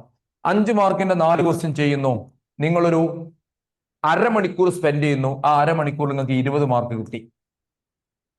കറക്റ്റ് ആണെങ്കിൽ അത് വേറെ വിഷയം, ഞാൻ പറയാം. 5 മാർക്കിന്റെ 4 ക്വസ്റ്റ്യൻ അരമണിക്കൂർ സ്പെൻഡ് 20 മാർക്ക്. ഇവിടെ നിങ്ങൾ MCQ നിങ്ങൾ 1.5 മണിക്കൂർ എടുത്തിട്ട് നിങ്ങൾക്ക് ആകെ കിട്ടിയ 20 മാർക്കാണ്. തെറ്റായാലും അതും പ്രശ്നമാണ്. പിന്നെ നിങ്ങൾ നേരെ പോയിട്ട് 3 മാർക്കിന്റെ 6 ക്വസ്റ്റ്യൻ ചെയ്യുന്നു. ഞാൻ എക്സാമ്പിൾ ആട്ടോ പറയുന്നത്. ഇവിടെ ഒരു 18 മാർക്ക്. പിന്നെ 2 മാർക്കിന്റെ 5 ക്വസ്റ്റ്യൻ ചെയ്യുന്നു. ഇവിടെ ഒരു 10 മാർക്ക്, 48 മാർക്ക്. ഇതൊക്കെ എഴുതി കഴിഞ്ഞപ്പം നിങ്ങളുടെ ടൈം 2 മണിക്കൂർ കഴിഞ്ഞു. Okay, agreed. 2 hours കഴിഞ്ഞു. നിങ്ങൾ നേരെ കേസ് സ്റ്റഡിയിലേക്ക് പോയി. കേസ് സ്റ്റഡിയിലേക്ക് പോയപ്പോൾ നിങ്ങൾ ഒരു അരമണിക്കൂർ അവിടെ എടുത്തു, അല്ലെങ്കിൽ 40 മിനിറ്റ് എടുത്തു. കേസ് സ്റ്റഡി കംപ്ലീറ്റ് ചെയ്തു. 4 മാർക്കിന്റെ 3 ക്വസ്റ്റ്യന് നോക്കുമ്പോൾ MCQ നോക്കുമ്പോൾ നിങ്ങൾക്ക് ആകെയുള്ള 20 മിനിറ്റ് ആണ്. MCQ ഓപ്ഷൻസ് ഉണ്ട്. MCQ നിങ്ങൾക്ക് കറക്കി കുത്തുക എന്നുള്ള പറഞ്ഞ പരിപാടി ഉണ്ട്. നിങ്ങൾക്ക് അറിയണ ക്വസ്റ്റ്യൻ ആ 20 മിനിറ്റിൽ അറിയണ ക്വസ്റ്റ്യൻ പെട്ടെന്ന് ചെയ്താൽ ബാക്കിയുള്ളത് കറക്കി കുത്തെങ്കിൽ ചെയ്യാം. നെഗറ്റീവ് മാർക്ക് ഇല്ലല്ലോ. കറക്കി കുത്തേ ഗസ് ചെയ്യേ എന്തെങ്കിലും നിങ്ങൾക്ക് ചെയ്യാം MCQ. പക്ഷെ നിങ്ങൾ നേരെ മറിച്ച് തുടക്കത്തിൽ നിന്ന് എഴുതണമെങ്കിൽ ലാസ്റ്റ് 20 മാർക്ക് നിങ്ങൾക്ക് ടൈം കിട്ടിയിട്ടില്ലെങ്കിൽ കറക്കി കുത്തണ പരിപാടിയില്ല, എഴുതണ പരിപാടിയില്ല. അപ്പം ഈ ഒരു കാര്യങ്ങൾ പ്രത്യേകം ശ്രദ്ധിക്കുക. ഇത്രയും കാര്യങ്ങൾ നിങ്ങൾ മാത്സ് എഴുതുമ്പോൾ ശ്രദ്ധിക്കണം. ടൈം മാനേജ്മെന്റ് ഒക്കെ കിട്ടണമെങ്കിൽ ഏറ്റവും നല്ലത് ഡിസ്ക്രിപ്റ്റീവ് ക്വസ്റ്റ്യൻ ആദ്യം എഴുതുക, എന്നിട്ട് റിവേഴ്സ് ഓർഡറിൽ പോവുക. റിവേഴ്സ് ഓർഡറിൽ പോയിട്ട് എഴുതുമ്പോൾ നിങ്ങൾക്ക് എന്ത് കിട്ടും? MCQ ടൈം കിട്ടും, കോൺഫിഡന്റ് ബൂസ്റ്റ് ചെയ്യും. മറ്റത് MCQ കഴിയുമ്പോൾ 1.5 മണിക്കൂർ കഴിഞ്ഞാൽ ഇത്രയും എഴുതാണ്ടല്ലോ, ഞാൻ എന്ത് ചെയ്യുമെന്നുള്ളൊരു പ്രശ്നങ്ങളൊക്കെ വരും. അപ്പൊ ഇതൊക്കെ ഒഴിവാക്കാൻ വേണ്ടിയിട്ടാണ് ഇങ്ങനെയൊക്കെയുള്ള കുറച്ച് കാര്യങ്ങൾ പറയുന്നത്. ഇനി ഈ ഒരു ഇത്രയും പറഞ്ഞ കാര്യങ്ങളിൽ നിങ്ങൾക്ക് എന്തെങ്കിലും ഒരു ജനറൽ ആയിട്ട് എന്തെങ്കിലും ഡൗട്ട് സബ്ജക്ട് റിലേറ്റഡ് ഉണ്ടെങ്കിൽ ചോദിക്കാം. അത് കഴിഞ്ഞിട്ട് ഞാൻ ചെറിയൊരു ടോപ്പിക് നിങ്ങളെ പഠിപ്പിക്കും. എന്തെങ്കിലും സബ്ജക്ട് റിലേറ്റഡ് നിങ്ങൾ ചെയ്യേണ്ട കാര്യങ്ങൾ ഓരോന്നിനും മാക്സിമം ക്വസ്റ്റ്യൻസ് ഒക്കെ നമ്മൾ ഗ്രൂപ്പിൽ അപ്ഡേറ്റ് ചെയ്യും. മാക്സിമം ക്വസ്റ്റ്യൻസ് ചെയ്യണം. ചെയ്യുന്നിടത്തോളം നിങ്ങൾ ചെയ്ത് കഴിഞ്ഞാൽ പ്രാക്ടീസ് ആണ്. മാത്തമെറ്റിക്സ് ജസ്റ്റ് ലൈക്ക് കുക്കിംഗ് ആണ്. For example, today I'm teaching how to prepare a biryani. ഞാൻ നിങ്ങൾ ചിക്കൻ ബിരിയാണി എങ്ങനെ ഉണ്ടാക്കാമെന്ന് പഠിപ്പിച്ചു. ആ ചിക്കൻ ബിരിയാണി ഉണ്ടാക്കുക എന്ന് ഞാൻ പഠിപ്പിച്ചു കഴിഞ്ഞു. നിങ്ങൾ ഇങ്ങനെയൊക്കെ ഉണ്ടാക്കാമെന്ന് സാറ് പറഞ്ഞിട്ടുണ്ട്, ഓക്കെ, എഴുതി തന്നിട്ടുണ്ട്. നിങ്ങൾ ഒരു 2 ആഴ്ച കഴിഞ്ഞിട്ടാണ് നിങ്ങൾ ചിക്കൻ ബിരിയാണി ഉണ്ടാക്കാൻ പോണെങ്കിൽ എന്താ സംഭവിക്കും? അത് ചിക്കൻ ബിരിയാണി ആവില്ല. കാരണം എന്താ? ഞാൻ അന്ന് പറഞ്ഞ കാര്യങ്ങളൊക്കെ നിങ്ങൾ മറന്നു പോയിട്ടുണ്ടാവും. പക്ഷെ ഞാൻ ഇന്ന് പഠിപ്പിച്ച കാര്യം ഇന്ന് തന്നെ വീട്ടിൽ പോയിട്ട് ഒരു പ്രാവശ്യം ട്രൈ ചെയ്തു. തീർച്ചയായിട്ടും മിസ്റ്റേക്കുകൾ ഉണ്ടാവും. ഉപ്പ് കൂടിയിട്ടുണ്ടാവും, വെള്ളം കുറഞ്ഞിട്ടുണ്ടാവും, ചിക്കൻ ബിരിയാണി ചിലപ്പോൾ ചിക്കൻ ഇടാൻ മറന്നു പോയിട്ടുണ്ടാവും. പിന്നെ പല പ്രശ്നങ്ങളും അതിൽ ഉണ്ടാവും. ഈ പ്രശ്നങ്ങൾ സോൾവ് ചെയ്യണമെങ്കിൽ എന്ത് ചെയ്യണം? വീണ്ടും നിങ്ങൾ കുക്ക് ചെയ്യണം. ഒരു പ്രാവശ്യം നിങ്ങൾ കുക്ക് ചെയ്യണം. ആ ഒരു പ്രാവശ്യം നിങ്ങൾ കുക്ക് ചെയ്യുമ്പോൾ നിങ്ങൾക്ക് ഓർമ്മ ഉണ്ടാവും, ഞാൻ ഇന്നലെ ചെയ്തപ്പം അതിൽ ഉപ്പ് കൂടിയിരുന്നു, ഇത്ര വെള്ളം എടുത്തിരുന്നു. ഇങ്ങനത്തെ പ്രശ്നങ്ങളൊക്കെ നിങ്ങൾക്ക് കവർ ചെയ്യാൻ പറ്റും. അങ്ങനെ രണ്ടാമത് ചെയ്യുമ്പോൾ നിങ്ങൾ അതിൽ വീണ്ടും എക്സ്പെർട്ട് ആവും. അങ്ങനെ റിപ്പീറ്റഡ്ലി ചെയ്യുമ്പോഴാണ് മാത്തമെറ്റിക്സ് എന്ന് പറഞ്ഞ സബ്ജക്റ്റും ഈസി ആവുക. അല്ലാതെ ഒരു സുപ്രഭാതത്തിൽ മാത്തമെറ്റിക്സ് ഒരാൾക്കും ഈസി ആയിട്ട് വന്നിട്ടില്ല. By practising. Mathematics is the subject by practice. എങ്കിൽ മാത്രമേ ബൈ ഹാർട്ടിംഗ് സിസ്റ്റം മാത്സ് ഇല്ല. ഒരു ഫോർമുലയും ബൈ ഹാർട്ട് ചെയ്യരുത്. ഓരോ ഫോർമുലയും വരുമ്പോൾ അതിന്റെ ടെക്നിക്ക് ഓർത്ത് വെക്കുക, എന്നിട്ട് മുന്നോട്ട് പോവുക. എന്നിട്ട് ഇതിൽ എന്തെങ്കിലും ജനറൽ ആയിട്ട് സബ്ജക്ട് റിലേറ്റഡ് എന്തെങ്കിലും ഡൗട്ട് ഉണ്ടെങ്കിൽ ചോദിച്ചോളൂ. അത് കഴിഞ്ഞിട്ട് നമുക്ക് കോൺസെപ്റ്റിലേക്ക് വരാം. ആർക്കെങ്കിലും ഉണ്ടെങ്കിൽ ചോദിക്കാം.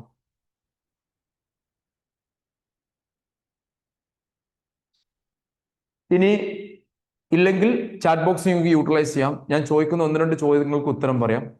നിങ്ങൾക്ക് എല്ലാവരുടെ കമന്റ്സും പ്രതീക്ഷിക്കുന്നുണ്ട്. വോയിസ് കമന്റ് ചെയ്യാം, ഇല്ലെങ്കിൽ ചാറ്റ് ബോക്സ് യൂട്ടിലൈസ് ചെയ്യാം. അതിൽ ഒന്നാമത്തെ ചോദ്യം, നിങ്ങൾക്ക് ഏറ്റവും ഈസി ആയിട്ടുള്ള ചാപ്റ്റർ ആയിട്ട് തോന്നുന്നത് ഏത് ടോപ്പിക്കാണ്? AP difficult. ഓക്കെ, ഏറ്റവും ഈസി ആയിട്ട് തോന്നുന്ന ചാപ്റ്റർ ഏതാണെന്നുള്ളത് ചാറ്റ് ബോക്സ് ചെയ്യാം, വോയിസ് കമന്റിലും ചെയ്യാം. ഏറ്റവും ഈസി ചാപ്റ്റേഴ്സ് ആണ് ചോദിച്ചത്, ബുദ്ധിമുട്ടല്ല.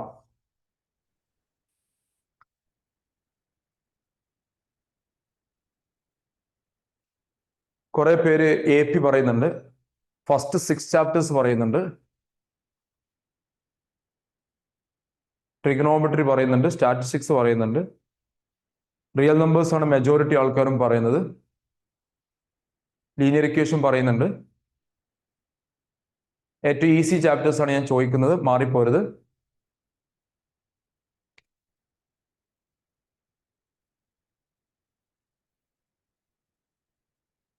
കോർഡിനേറ്റ് ജോമെട്രി, റിയൽ നമ്പേഴ്സ് ഉണ്ട്, കോർഡിനേറ്റ് ജോമെട്രി ഉണ്ട്, സ്റ്റാറ്റിസ്റ്റിക്സ് ഉണ്ട്, ലീനിയർ ഇക്വേഷൻ ഉണ്ട്, ട്രിഗണോമെട്രി പറയുന്നവരുണ്ട്. ട്രിഗണോമെട്രി ഒന്നും പല ക്വസ്റ്റ്യൻ നിങ്ങൾ കണ്ടിട്ടില്ല, കാണുമ്പോൾ പിന്നെ നമുക്ക് നോക്കാം. ആപ്ലിക്കേഷൻ ട്രിഗണോമെട്രി പറയുന്നുണ്ട്, പ്രോബബിലിറ്റി ഉണ്ട്. ബാക്കിയുള്ളവർ ഉറങ്ങുക, എല്ലാവരും എന്തെങ്കിലുമൊക്കെ റെസ്പോണ്ട് ചെയ്യും. നമ്പർ അപ്പൊ ഇതിന്റെ ഫസ്റ്റ് ഒബ്സർവേഷൻ കറക്റ്റ് ആണ്. ഞാൻ ഫസ്റ്റ് ഒബ്സർവേഷനിൽ ഞാൻ കൊടുത്ത് വി ഹാവ് ടു MCQ 20 വേണ്ട, MCQ ഒരു ലൈനും ലീവ് ചെയ്യേണ്ട, അവസാനം എഴുതിയാൽ മതി, ഒരു കുഴപ്പമില്ല കേട്ടോ. പേപ്പറിന്റെ അവസാനം എഴുതിയാൽ മതി, ഒരു കുഴപ്പമില്ല. നിങ്ങൾ ആദ്യം എഴുതുന്നത് വളരെ വൃത്തിയായിട്ട് പ്രസന്റ് ചെയ്യുക. കാരണം ഈ ക്വസ്റ്റ്യൻ പേപ്പർ ഉണ്ടാക്കാൻ എല്ലാവർക്കും ഭയങ്കര ഇൻട്രസ്റ്റാണ്, പക്ഷെ പേപ്പർ നോക്കാൻ ഒരാൾക്കും താല്പര്യമില്ല. പേപ്പർ നോക്കുമ്പോൾ തന്നെ ഉണ്ടല്ലോ, ഒരു കാര്യം പറയുന്നത് ഒരു കുറ്റപ്പെടുത്തലൊന്നുമല്ല, ഈ പേപ്പർ നോക്കുക, ചില ആൾക്കാർ ഹാൻഡ് റൈറ്റിംഗ് ഒക്കെ കാണുമ്പോണ്ടല്ലോ പേപ്പർ എടുത്ത് കത്തിക്കണോ അതോ നോക്കണോ തോന്നിപ്പോ. അപ്പൊ പേപ്പർ നോക്കുക എന്ന് പറഞ്ഞൊരു ഈസി ടാസ്ക് അല്ല, അതുകൊണ്ട് ശ്രദ്ധിക്കുക. പ്രസന്റേഷൻ പ്രോപ്പർ അല്ലെങ്കിൽ, കാരണം ഈ പേപ്പർ നോക്കാൻ വരുന്ന ടീച്ചേഴ്സ് ഒരുപാട് പ്രശ്നങ്ങളിലൂടെ കടന്നു വരുന്നതായിരിക്കും. ഒന്നും വേണ്ട, മെജോറിറ്റി നിങ്ങൾ സ്കൂളിൽ നോക്കിക്കഴിഞ്ഞാൽ മെജോറിറ്റി ടീച്ചേഴ്സ് ലേഡീസ് ടീച്ചേഴ്സ് ആയിരിക്കും. ഈ ലേഡീസ് ടീച്ചേഴ്സ് പറഞ്ഞാൽ ഒരുപാട് ബുദ്ധിമുട്ടുകൾ സഹിച്ചിട്ടാണ് സ്കൂളിൽ എത്തുന്നത്. അതായത് വീട്ടില് അവരെ നിങ്ങൾക്കൊക്കെ വേണ്ട, ഇപ്പൊ നിങ്ങളെ പാരന്റ്സ് ടീച്ചർ നിങ്ങൾക്ക് വേണ്ട ഫുഡ് ഒരുക്കണം, എല്ലാ കാര്യങ്ങളും ഒരുക്കണം, രാവിലെ എണീറ്റ് വരണം, വീട്ടിൽ എല്ലാ കാര്യങ്ങളും നോക്കണം. ഇതൊക്കെ നോക്കിയിട്ടായിരിക്കും ചിലപ്പോൾ സ്കൂളിലേക്ക് വരിക. ആ സ്കൂൾ ഈ പേപ്പർ നോക്കാൻ വരിക. അപ്പൊ വീട്ടിൽ എന്തെങ്കിലും ഫ്രസ്ട്രേഷൻ ഉണ്ടെങ്കിൽ അത് ലേഡീസ് ടീച്ചേഴ്സ് എന്നല്ല, മേലിട്ട് ആ ഫ്രസ്ട്രേഷൻ മൊത്തം നിങ്ങളെ പേപ്പറിൽ റിഫ്ലക്ട് ചെയ്യും. അത് ശ്രദ്ധിച്ചുകൊണ്ട് ടീച്ചേഴ്സിന്റെ മൂഡ് ഭയങ്കര ഇമ്പോർട്ടന്റ് ആണ്. നല്ല മൂഡിലല്ലെങ്കിൽ ഈ 3 മാർക്കിന്റെ ക്വസ്റ്റ്യൻ ചിലപ്പോൾ അരടും, ചിലപ്പോൾ ഒറ്റ വെട്ടിയും, ആരും ചോദിക്കാൻ പോലില്ല. പിന്നെ നിങ്ങൾക്ക് ക്രോസ് ചെക്ക് ചെയ്യണം, നിങ്ങൾക്ക് ക്രോസ് ചെക്ക് ചെയ്യുക, ഓലാരും ഒന്നും പറയാൻ പോകുന്നില്ല. അതുകൊണ്ട് പ്രസന്റേഷൻ പ്രോപ്പർ ആയിരിക്കണം. പ്രസന്റേഷൻ പ്രോപ്പറായിട്ട് മാർജിൻ വരച്ചിട്ട് നിങ്ങൾ MCQ ആദ്യം എഴുതണമെന്ന് ഒരു നിർബന്ധമില്ല, അതിന് സ്പേസ് വിടണമെന്നില്ല. പക്ഷെ MCQ എഴുതുമ്പോൾ ശ്രദ്ധിക്കേണ്ട കാര്യം, ഓപ്ഷൻ എഴുതണം, ആൻസർ എഴുതണം. അത് CBSE റൂൾ ആട്ടോ. ഓപ്ഷൻ എഴുതണം, ഓപ്ഷൻ A ആണെങ്കിൽ ഓപ്ഷൻ Aയും അതിന്റെ ആൻസർ എഴുതണം, CBSE റൂളാണ്. പിന്നെ ചില ആൾക്കാർ, എനിക്ക് ഇപ്പോഴും മനസ്സിലാത്ത കാര്യം, MCQ ടൈം കിട്ടില്ല എന്ന് സ്കിപ്പ് ചെയ്ത് ഒഴിവാക്കേണ്ടത്. 5ാമത്തെ ക്വസ്റ്റ്യൻ എഴുതി, 6ാമത്തെ എനിക്ക് അറിയില്ല, അത് സ്പേസ് ഇടും, 7ാമത്തെ എഴുതും, എടാ എന്തെങ്കിലും എഴുതി വെച്ചോ, നെഗറ്റീവ് മാർക്ക് ഇല്ല MCQന്. MCQല് ഞാൻ ഒബ്സർവ് ചെയ്തൊരു കാര്യമുണ്ട്, MCQല് ആവറേജ് ഒരു കുട്ടിക്ക് കിട്ടുന്ന സ്കോർ 7 മാർക്ക് കിട്ടാറുണ്ട്. 20ൽ 7 മാർക്ക് കിട്ടിയതായിട്ട് ഞാൻ കുറെ പേപ്പർ, നിങ്ങളിപ്പോ നിങ്ങളെ ക്ലാസ്സിലൊക്കെ നോക്കിക്കഴിഞ്ഞാൽ ഇതൊരു സൈക്കോളജിക്കൽ ഫാക്ട് ആയിരിക്കും, 7 മാർക്ക് ആവറേജ് കിട്ടാറുണ്ട്. അപ്പം റഫ് വർക്കിന് അഡീഷണൽ പേപ്പർ CBSE ഒരു കാരണവശാലും തരൂല. കാരണം റഫ് വർക്ക് എന്താണെന്ന് ചോദിക്കും, റഫ് വർക്കിന് CBSE ഒരു കാരണവശാലും അഡീഷണൽ പേജ് തരൂല. അത് പണ്ടുണ്ടായിരുന്നു. ഇപ്പൊ റഫ് വർക്ക് എന്ന് പറഞ്ഞത് നിങ്ങൾക്ക് ഒരു ബുക്ക്ലെറ്റ് വരും, ആ ബുക്ക്ലെറ്റിന്റെ ലാസ്റ്റ് പേജ് നിങ്ങൾക്ക് റഫ് വർക്ക് ആയിട്ട് ഉപയോഗിക്കാം, എന്നിട്ട് നിങ്ങൾ കട്ട് ചെയ്യണം. പിന്നെ ഇതിലൊന്നും ആരും വലിയ മസിൽ പിടുത്തൊന്നും ഉണ്ടാവില്ല, അത് നിങ്ങൾ ബേജാറാണ്ട. റഫ് വർക്ക് നിങ്ങൾക്ക് ലാസ്റ്റിൽ ഇത് കട്ട് ചെയ്യാം, ഇല്ലെങ്കിൽ നിങ്ങളെ പേപ്പറിൽ തന്നെ ഒരു സൈഡ് വരച്ചിട്ട് നിങ്ങൾക്ക് റഫ് വർക്ക് ചെയ്യാം. പക്ഷേ പ്രസന്റേഷൻ പ്രോപ്പർ ആയിരിക്കണം. Should answer return the same order, no need to write like that. That's what I told you. നിങ്ങളെ ഈ ഫ്രണ്ട് ഷീറ്റ് ഉണ്ടല്ലോ, ഫ്രണ്ട് ഷീറ്റിൽ കുറേ കോളംസ് ഉണ്ടാവും, ഇങ്ങനെ കുറേ കോളംസ് ഉണ്ടാവും. ഈ കോളംസിൽ ക്വസ്റ്റ്യൻ നമ്പർ 1, 2, 3, 4, 5, 6 അതിനുള്ള മാർക്ക് ഉണ്ടാവും. ഇപ്പൊ 1-ന് 2 മാർക്ക്, 2 മാർക്ക്, 2 മാർക്ക്, 2 മാർക്ക്. ഇപ്പൊ എങ്ങനെയാണെങ്കിൽ നിങ്ങളിപ്പം നേരെ പോയിട്ട് നിങ്ങളെ ഈ ആൻസർ ഷീറ്റിൽ നിങ്ങൾ ആദ്യം എഴുതിയത് 5ാമത്തെ ക്വസ്റ്റ്യൻ ആണെങ്കിൽ ശ്രദ്ധിച്ചോ, 5ാമത്തെ ക്വസ്റ്റ്യൻ നിങ്ങൾ എഴുതുന്ന വെച്ചെങ്കിൽ 5ാമത്തെ ക്വസ്റ്റ്യൻ നിങ്ങൾ കുറെ എഴുതി, ടീച്ചർ നോക്കി, അപ്പൊ 5ാമത്തെ ക്വസ്റ്റ്യൻ 2ൽ എത്ര കിട്ടി, 1.5 മാർക്ക് ഇവിടെ മാർക്ക് ചെയ്തു.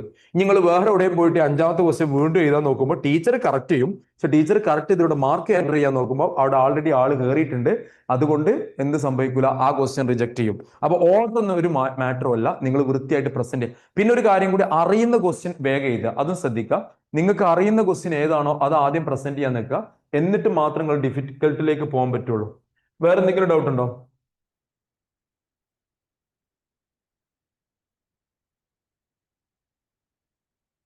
വേറെ എന്തെങ്കിലും need to use pencil for rough work. Rough വർക്കിന് പെൻസിൽ ഉപയോഗിക്കണം എന്ന് എവിടെയും പറഞ്ഞിട്ടില്ല. ബോൾ പോയിന്റ് പെന്ന് ഉപയോഗിക്കണം എക്സാം എഴുതാൻ. ഈ ഇങ്ക് പെന്നൊന്നും പറ്റില്ല. അതൊക്കെ പിന്നെ നിങ്ങൾക്ക് പിന്നീട് കിട്ടുന്ന കാര്യങ്ങളാണ്, അതൊക്കെ പിന്നെ പറയാം. പെൻസിൽ ഉപയോഗിക്കണം എന്നൊരു നിർബന്ധമില്ല. പക്ഷെ റഫ് വർക്ക് കഴിഞ്ഞാൽ നിങ്ങൾ സ്ട്രൈക്ക് ഔട്ട് ചെയ്യണം, അത് കട്ട് ചെയ്ത് ഒഴിവാക്കണം. അതായത് ഇങ്ങനെ ജസ്റ്റ് ക്രോസ് ചെയ്യുക, വേറെ ഒന്നുമില്ല. വേറെ എന്തെങ്കിലും? ഓക്കെ, ഇതിലിപ്പോ ഈസി ചാപ്റ്റർ ചോദിച്ചിട്ട് എന്റെ ഒബ്സർവേഷൻ ഏകദേശം കറക്റ്റ് തന്നെയാണ്.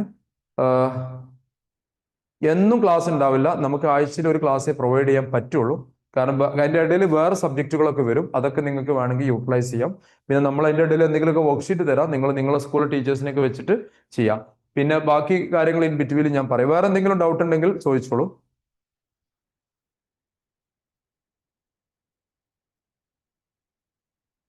ഓക്കെ, ഇതില് പിന്നെ ചില ആൾക്കാർക്ക് നെറ്റ്വർക്ക് ഇഷ്യൂസ് ഉണ്ടാവും. ഇതിന്റെ റെക്കോർഡിംഗ് ഒക്കെ ക്ലാസ് കഴിഞ്ഞാൽ നമ്മൾ ഗ്രൂപ്പിൽ ഷെയർ ചെയ്യും. അതുണ്ടാവും. ക്ലാസ്സുകൾ അറ്റൻഡ് ചെയ്യാം, മാക്സിമം ടെക്നിക്കും ഇതൊക്കെ. ഇപ്പൊ എന്നോട് ആരൊക്കെ പറഞ്ഞു ട്രിഗണോമെട്രി ഈസിയാണ് ഇത്. ഇപ്പൊ ഈ ട്രിഗണോമെട്രി നിങ്ങൾ ഈസിയാന്നൊക്കെ പറയുമ്പോൾ ട്രാങ്കിൾ ഈസിയാന്ന് പറഞ്ഞു. ട്രാങ്കിളിന്റെ കഴിഞ്ഞ വർഷത്തെ ഒരുവിധ റീജിയനിൽ ചോദിച്ച എല്ലാ ക്വസ്റ്റിനും ഇതിലുണ്ട്. ഈ is the problem with striking? Problem ഒന്നുമില്ല, ജസ്റ്റ് ആ ഭാഗം ഇങ്ങനെ ജസ്റ്റ് ക്രോസ് ചെയ്താൽ മതി, ഒരുപാട് കുത്തി വരയ്ക്കരുത് എന്നുള്ളൂ. ഇതിപ്പോ കഴിഞ്ഞ വർഷം ചോദിച്ച ട്രാങ്കിൾസിന്റെ ക്വസ്റ്റ്യൻ ഈ ഫസ്റ്റ് പേജ് നിങ്ങൾ കാണൂല, വേറെ വിഷയം, ഏകദേശം ഇവിടെ ഉണ്ട്. ഇത് നിങ്ങൾ പലതും പുതിയ ക്വസ്റ്റ്യൻ ആണ്. ഈവൻ ഇതിന്റെ രസം ഈ ട്രാങ്കിൾസിൽ പൈതഗോറസ് തിയറം റിമൂവ് ചെയ്ത ടോപ്പിക്കാണ്. ഈവൻ അതുമായിട്ട് ബന്ധപ്പെട്ട് വരെ ഇവർ കോമ്പിറ്റൻസി ക്വസ്റ്റ്യൻ ചോദിക്കുന്നുണ്ട്. ഡയഗ്രാം നിർബന്ധമായിട്ട് വരക്കണം. ഡയഗ്രാം എസ്പെഷ്യലി അപ്ലിക്കേഷൻ ട്രിഗണോമെട്രിക്കും ഒക്കെ ഡയഗ്രാം വരക്കുമ്പോൾ അതിന് മാർക്ക് ഉണ്ടാവും, ആ മാർക്ക് മിസ്സാക്കരുത്. ഡയഗ്രാം ഒക്കെ പെൻസിലും സ്കെയിലും ഉപയോഗിച്ച് തന്നെ വരക്കുക. ഒരു കാരണവശാലും പിന്നെ ഒരു സെക്ഷൻ അറ്റൻഡ് ചെയ്യുമ്പോൾ ഫുൾ ക്വസ്റ്റ്യൻ അപ്പോൾ തന്നെ അറ്റൻഡ് ചെയ്യണം, ലാസ്റ്റ് ഒരു ക്വസ്റ്റ്യൻ, അതൊന്നും പ്രശ്നമില്ല. ഞാൻ പറഞ്ഞ ഓർഡറിന് ഒരു വിഷയമില്ല ഇന്ന സെഷന്.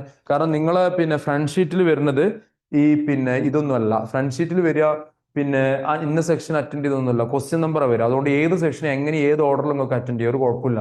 കാരണം അതിന് തുടക്കത്തിലുള്ള ആ കോളം ഇങ്ങനെ ഫില്ല് ചെയ്ത് വരിക ചെയ്യുക. അതുകൊണ്ട് ഏത് ഓർഡറിലും ഏത് സെക്ഷനും ഇന്നത് കംപ്ലീറ്റ് ചെയ്യണമെന്നൊന്നുമില്ല. എപ്പോഴും my suggestion which is easy for you that you complete. Easy നിങ്ങൾ പെട്ടെന്ന് തീർക്കും, നിങ്ങൾക്ക് ടൈം മാനേജ്മെന്റ് കിട്ടും, ടൈം സേവ് ചെയ്യാൻ പറ്റും. അതാണ് ഞാൻ ഒരു സജഷൻ ആയിട്ട് പറയുന്നത്.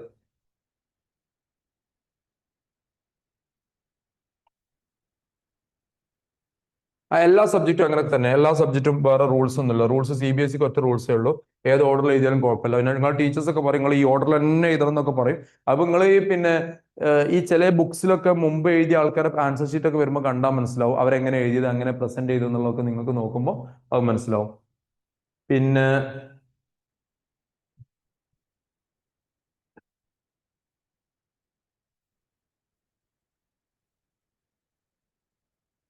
MCക്ക് സ്റ്റെപ്പ് അല്ല, സ്ട്രൈറ്റ് MCക്ക് ആൻസർ മാത്രം മതി. അത് ഞങ്ങളോട് പറഞ്ഞത്. പെനാൽറ്റി നിങ്ങൾ എങ്ങനെ ഡ്രിബിൾ ചെയ്ത് എങ്ങനെ വന്നൊന്നും ഇവിടെ ഒരു മാറ്റർ അല്ല. ഗോളാണോ, ഗോളാണെങ്കിൽ നിങ്ങൾക്ക് സ്കോർ ഉണ്ട്. അത് എങ്ങനെ വന്ന് നിങ്ങൾ ഇനി കോപ്പി അടിച്ചിരുന്നോ അല്ലെങ്കിൽ നിങ്ങൾ പിന്നെ ഗസ് ചെയ്തിരുന്നോ, പിന്നെ അതൊന്നും ഇവിടെ ഒരു ചോദ്യമല്ല. ആൻസർ കറക്റ്റ് ആണോ മാർക്ക് കൊടുത്തിരിക്കണം, അതാണ് MCQ. ഓക്കെ, അപ്പൊ ഇതിൽ ഞാൻ പിന്നെ നിങ്ങളോട് സംസാരിച്ച് എനിക്ക് മനസ്സിലായി എല്ലാവർക്കും റിയൽ നമ്പേഴ്സ് ഈസിയാണ്. ഇതും കൂടി പറഞ്ഞുതരാം, റിയൽ നമ്പേഴ്സിൽ ക്വസ്റ്റ്യൻസ് ഒക്കെ നല്ലത് വരുമ്പോൾ നിങ്ങൾ കണ്ടോണ്ട്. ഇനി അടുത്ത എന്റെ ചോദ്യം, നിങ്ങൾ പറഞ്ഞു റിയൽ നമ്പേഴ്സ് ഈസിയാണ്. എന്റെ അടുത്ത ചോദ്യം, നിങ്ങൾക്ക് ഏറ്റവും ബുദ്ധിമുട്ടായിട്ട് തോന്നുന്ന ചാപ്റ്റർ ഏതാണ്? ഏറ്റവും ബുദ്ധിമുട്ടായി വരുന്ന ചാപ്റ്റർ ഏതാണ്? ഒന്ന് ചാറ്റ് ബോക്സിൽ റെസ്പോണ്ട് ചെയ്യും.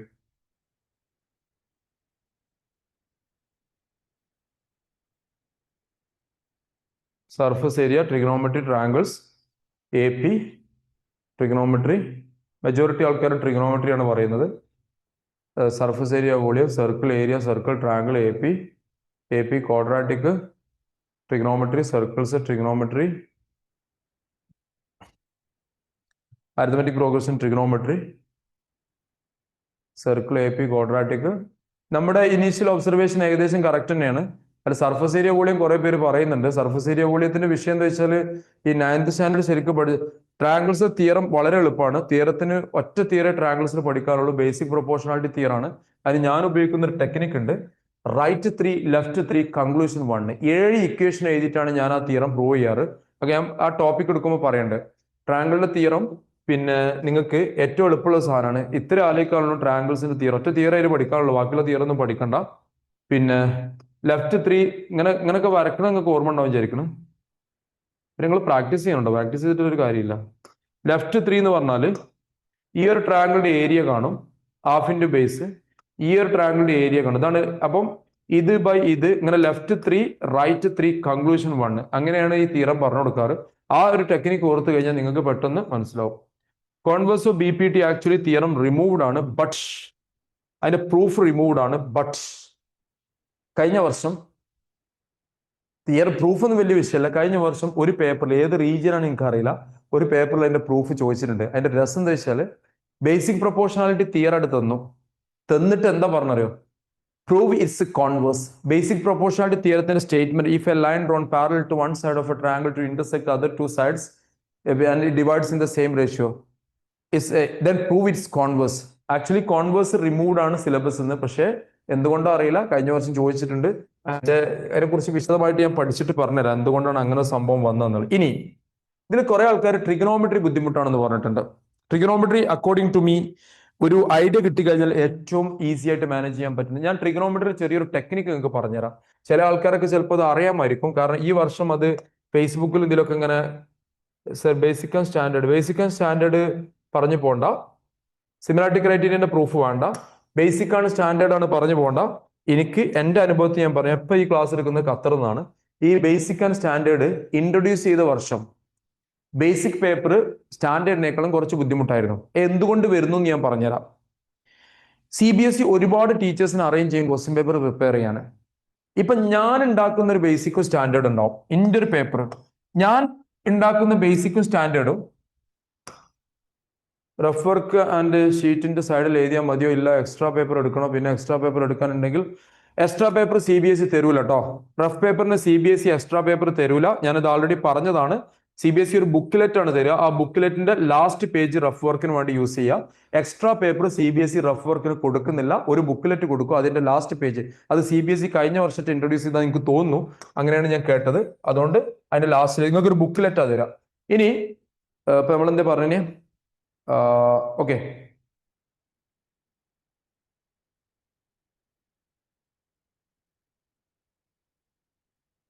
ഓക്കെ. ഇനി ഈ ട്രിഗണോമെട്രി എന്ന് പറയുന്നത്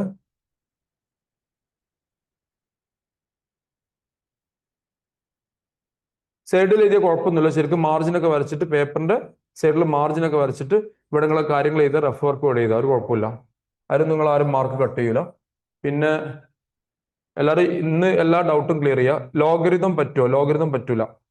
ലോഗരിതമൊക്കെ നിങ്ങളോട് ആരോടെ പറ്റും പറഞ്ഞ്? ഓക്കെ, ഇവിടെ പറഞ്ഞുതരാം. ഒരു സിമ്പിൾ കാര്യം പറഞ്ഞുതരാം.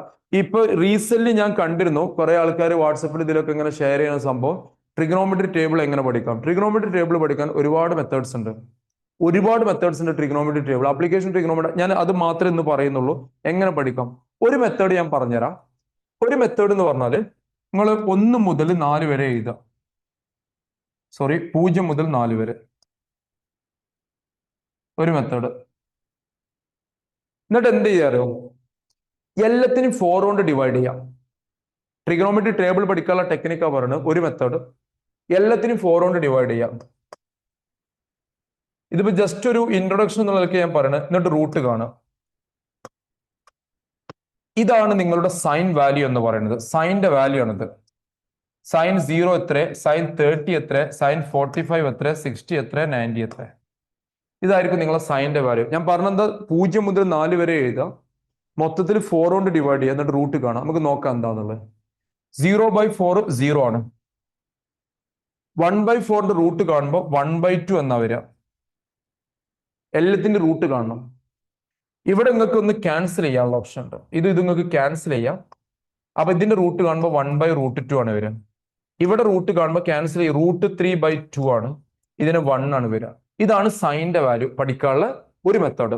എങ്ങനെ 0 മുതൽ 4 വരെ എഴുതിയിട്ട് 4 കൊണ്ട് ഡിവൈഡ് ചെയ്യാം. ഇതാണ് സൈൻ്റെ വാല്യൂ. ഇനി കോസ് എങ്ങനെ പഠിക്കാം? കോസ് പഠിക്കാൻ ഒരു പണിയില്ല. ഈ സാധനം നേരെ തിരിച്ചിടുക. കോസിന്റെ വാല്യൂ കോസ് 0 എത്ര? ഇത് നിങ്ങൾ ഈ ട്രിഗണോമെട്രി തുടങ്ങുമ്പോൾ ആദ്യം ടേബിളോട് വരച്ചു വെച്ചോണ്ടേ, ലാസ്റ്റ് പേജിൽ എവിടെയെങ്കിലും ടേബിളോട് വരച്ചു വെക്കുക. കോസിന്റെ വാല്യൂ കിട്ടാൻ ഇതിനങ്ങോട്ട് ഫ്ലിപ്പ് ചെയ്താൽ മതി, ഒന്ന് തിരിച്ചിടുക. ദാറ്റ് മീൻസ് കോസിന്റെ വാല്യൂ ഇവിടെ 1, ഇവിടെ √3/2, ഇവിടെ 1/√2, ഇവിടെ 1/2 0. കോസ് തിരിച്ചിട്ട് കഴിഞ്ഞാൽ കോസായി. ഇപ്പൊ നിങ്ങൾ സൈൻ്റെ വാല്യൂ പഠിച്ചു, കോസിന്റെ വാല്യൂ പഠിച്ചു. ഇനി ടാൻ എങ്ങനെ പഠിക്കണം? ടാൻ എന്ന് പറഞ്ഞാൽ സൈൻ ബൈ കോസ് ആണ്. ടാൻ എന്ന് പറഞ്ഞാൽ സൈൻ ബൈ കോസ് ആണ്. സൈനെ കോസ് കൊണ്ട് ഡിവൈഡ് ചെയ്താൽ ടാന് കിട്ടും. സൈനെ കോസ് കൊണ്ട് ഡിവൈഡ് ചെയ്ത് നിങ്ങൾക്ക് ടാന് കിട്ടും. 0/1 പറഞ്ഞാൽ എന്താ? 0 ആണ്. 1/2 √3/2 കൊണ്ട് കിട്ടുമ്പോൾ 2 2 പോവും, 1/√3 ആവും. ഇത് രണ്ടും ഡിവൈഡ് ചെയ്യുമ്പോൾ 1 കിട്ടും. ഇത് ഡിവൈഡ് ചെയ്യുമ്പോൾ 2.√3/1 √3 നോട്ട് ഡിഫൈൻഡ് ആണ്. നിങ്ങൾക്ക് ടാന്റെ വാല്യൂ കിട്ടി. അപ്പൊ സൈനും കിട്ടി, കോസും കിട്ടി, ടാനും കിട്ടി. ഇത്ര പണിയുള്ളൂ സൈനും കോസും ടാനും പഠിക്കാൻ. ഇനി ഇതിന്റെ ഒക്കെ റെസിപ്രോക്കൽ എടുക്കുകയാണെങ്കിൽ കൊസീക്ക് സീക്ക് കോട്ട് അത് ഞാൻ അപ്പം പറയാം. ഇനി ഇതിന് വേറൊരു മെത്തേഡ് ഉണ്ട്. ആ മെത്തേഡ് നിങ്ങൾക്ക് വേണേൽ പരീക്ഷിച്ച് നോക്കാം. പക്ഷെ ആ പരീക്ഷിക്കുമ്പോൾ നിങ്ങൾ റിപ്പീറ്റഡ് ആയിട്ട് പ്രാക്ടീസ് ചെയ്തെങ്കിൽ മാത്രമേ അത് ഓർമ്മ ഉണ്ടാവുള്ളൂ. അതിന് ഫിംഗർ ടെക്നിക്കാണ്. ഇപ്പം ഒരു ടീച്ചർ നിങ്ങൾ ഇങ്ങനെ അന്തം വിട്ടിരിക്കുമ്പോൾ ടീച്ചർ ചോദിക്കുക sin 30 എത്രയാണെന്ന് ചോദിക്കുകയാണെങ്കിൽ പെട്ടെന്ന് നിങ്ങൾക്ക് പറയാൻ പറ്റിക്കൊള്ളുന്നില്ല, ഇങ്ങനെ വരക്കാനും പറ്റിക്കൊള്ളുന്നില്ല. അത്തരം സന്ദർഭങ്ങൾ എന്ത് ചെയ്യാം? എല്ലാവർക്കും 5 വിരലാണ് വിചാരിക്കണം. 5-ൽ കൂടുതൽ വിരലുണ്ടെങ്കിൽ ഇത് പറ്റൂല. അപ്പൊ നിങ്ങൾ 5 വിരലെടുക്കുക. ഇതാണ് നിങ്ങളെ കൈ എന്ന് വിചാരിച്ചോളി. ഓക്കെ, നിങ്ങളെ കൈ ഇങ്ങനെയാണ്. ഇങ്ങനത്തെ കൈ വേണ്ടല്ലേ? അപ്പോ ഓക്കെ, ഇതാണ് നിങ്ങളെ കൈ. അപ്പൊ ഇവിടെ തമ്പുണ്ട്. ഈ തമ്പുമ്പോ 0 എഴുതാം. നിങ്ങൾക്ക് വേണേൽ പരീക്ഷിക്കാം. ചില ആൾക്കാർ ക്രിക്കറ്റ് ഇതൊക്കെ കളിക്കണ്ടല്ലോ വിരലുകൊണ്ട്, പിന്നെ പെപ്പർ സിസർ റോക്ക് എന്നൊക്കെ പറയുന്നത്. അപ്പോൾ അതിന് പകരത്തെ ഒന്ന് കളിച്ചു നോക്കുക. ഇവിടെ നിങ്ങൾ എഴുതേണ്ടത് 30 ഡിഗ്രി എഴുതാം, 45 എഴുതാം, 60 എഴുതാം, 90 എഴുതാം. നിങ്ങൾക്ക് വേണമെങ്കിൽ ഇപ്പം തന്നെ പരീക്ഷിച്ചോളൂ. നിങ്ങൾ കൈ എടുത്തോളൂ. എക്സാമിന് അങ്ങനെ എഴുതരുത് കേട്ടോ. എക്സാമിന് കയ്യിൽ എന്ത് എഴുതി കഴിഞ്ഞാൽ അവർ പിടിക്കും. പക്ഷെ അതിന്റെ മുമ്പേ നിങ്ങൾ പ്രാക്ടീസ് ചെയ്തിട്ട് എക്സ്പേർട്ട് ആവണം. ഈ വിരൽ റെപ്രസെന്റ് ചെയ്യുന്നത് 30 ആണ്, 0 ആണ്. ഈ വിരൽ റെപ്രസെന്റ് ചെയ്യുന്നത് ഓക്കെ,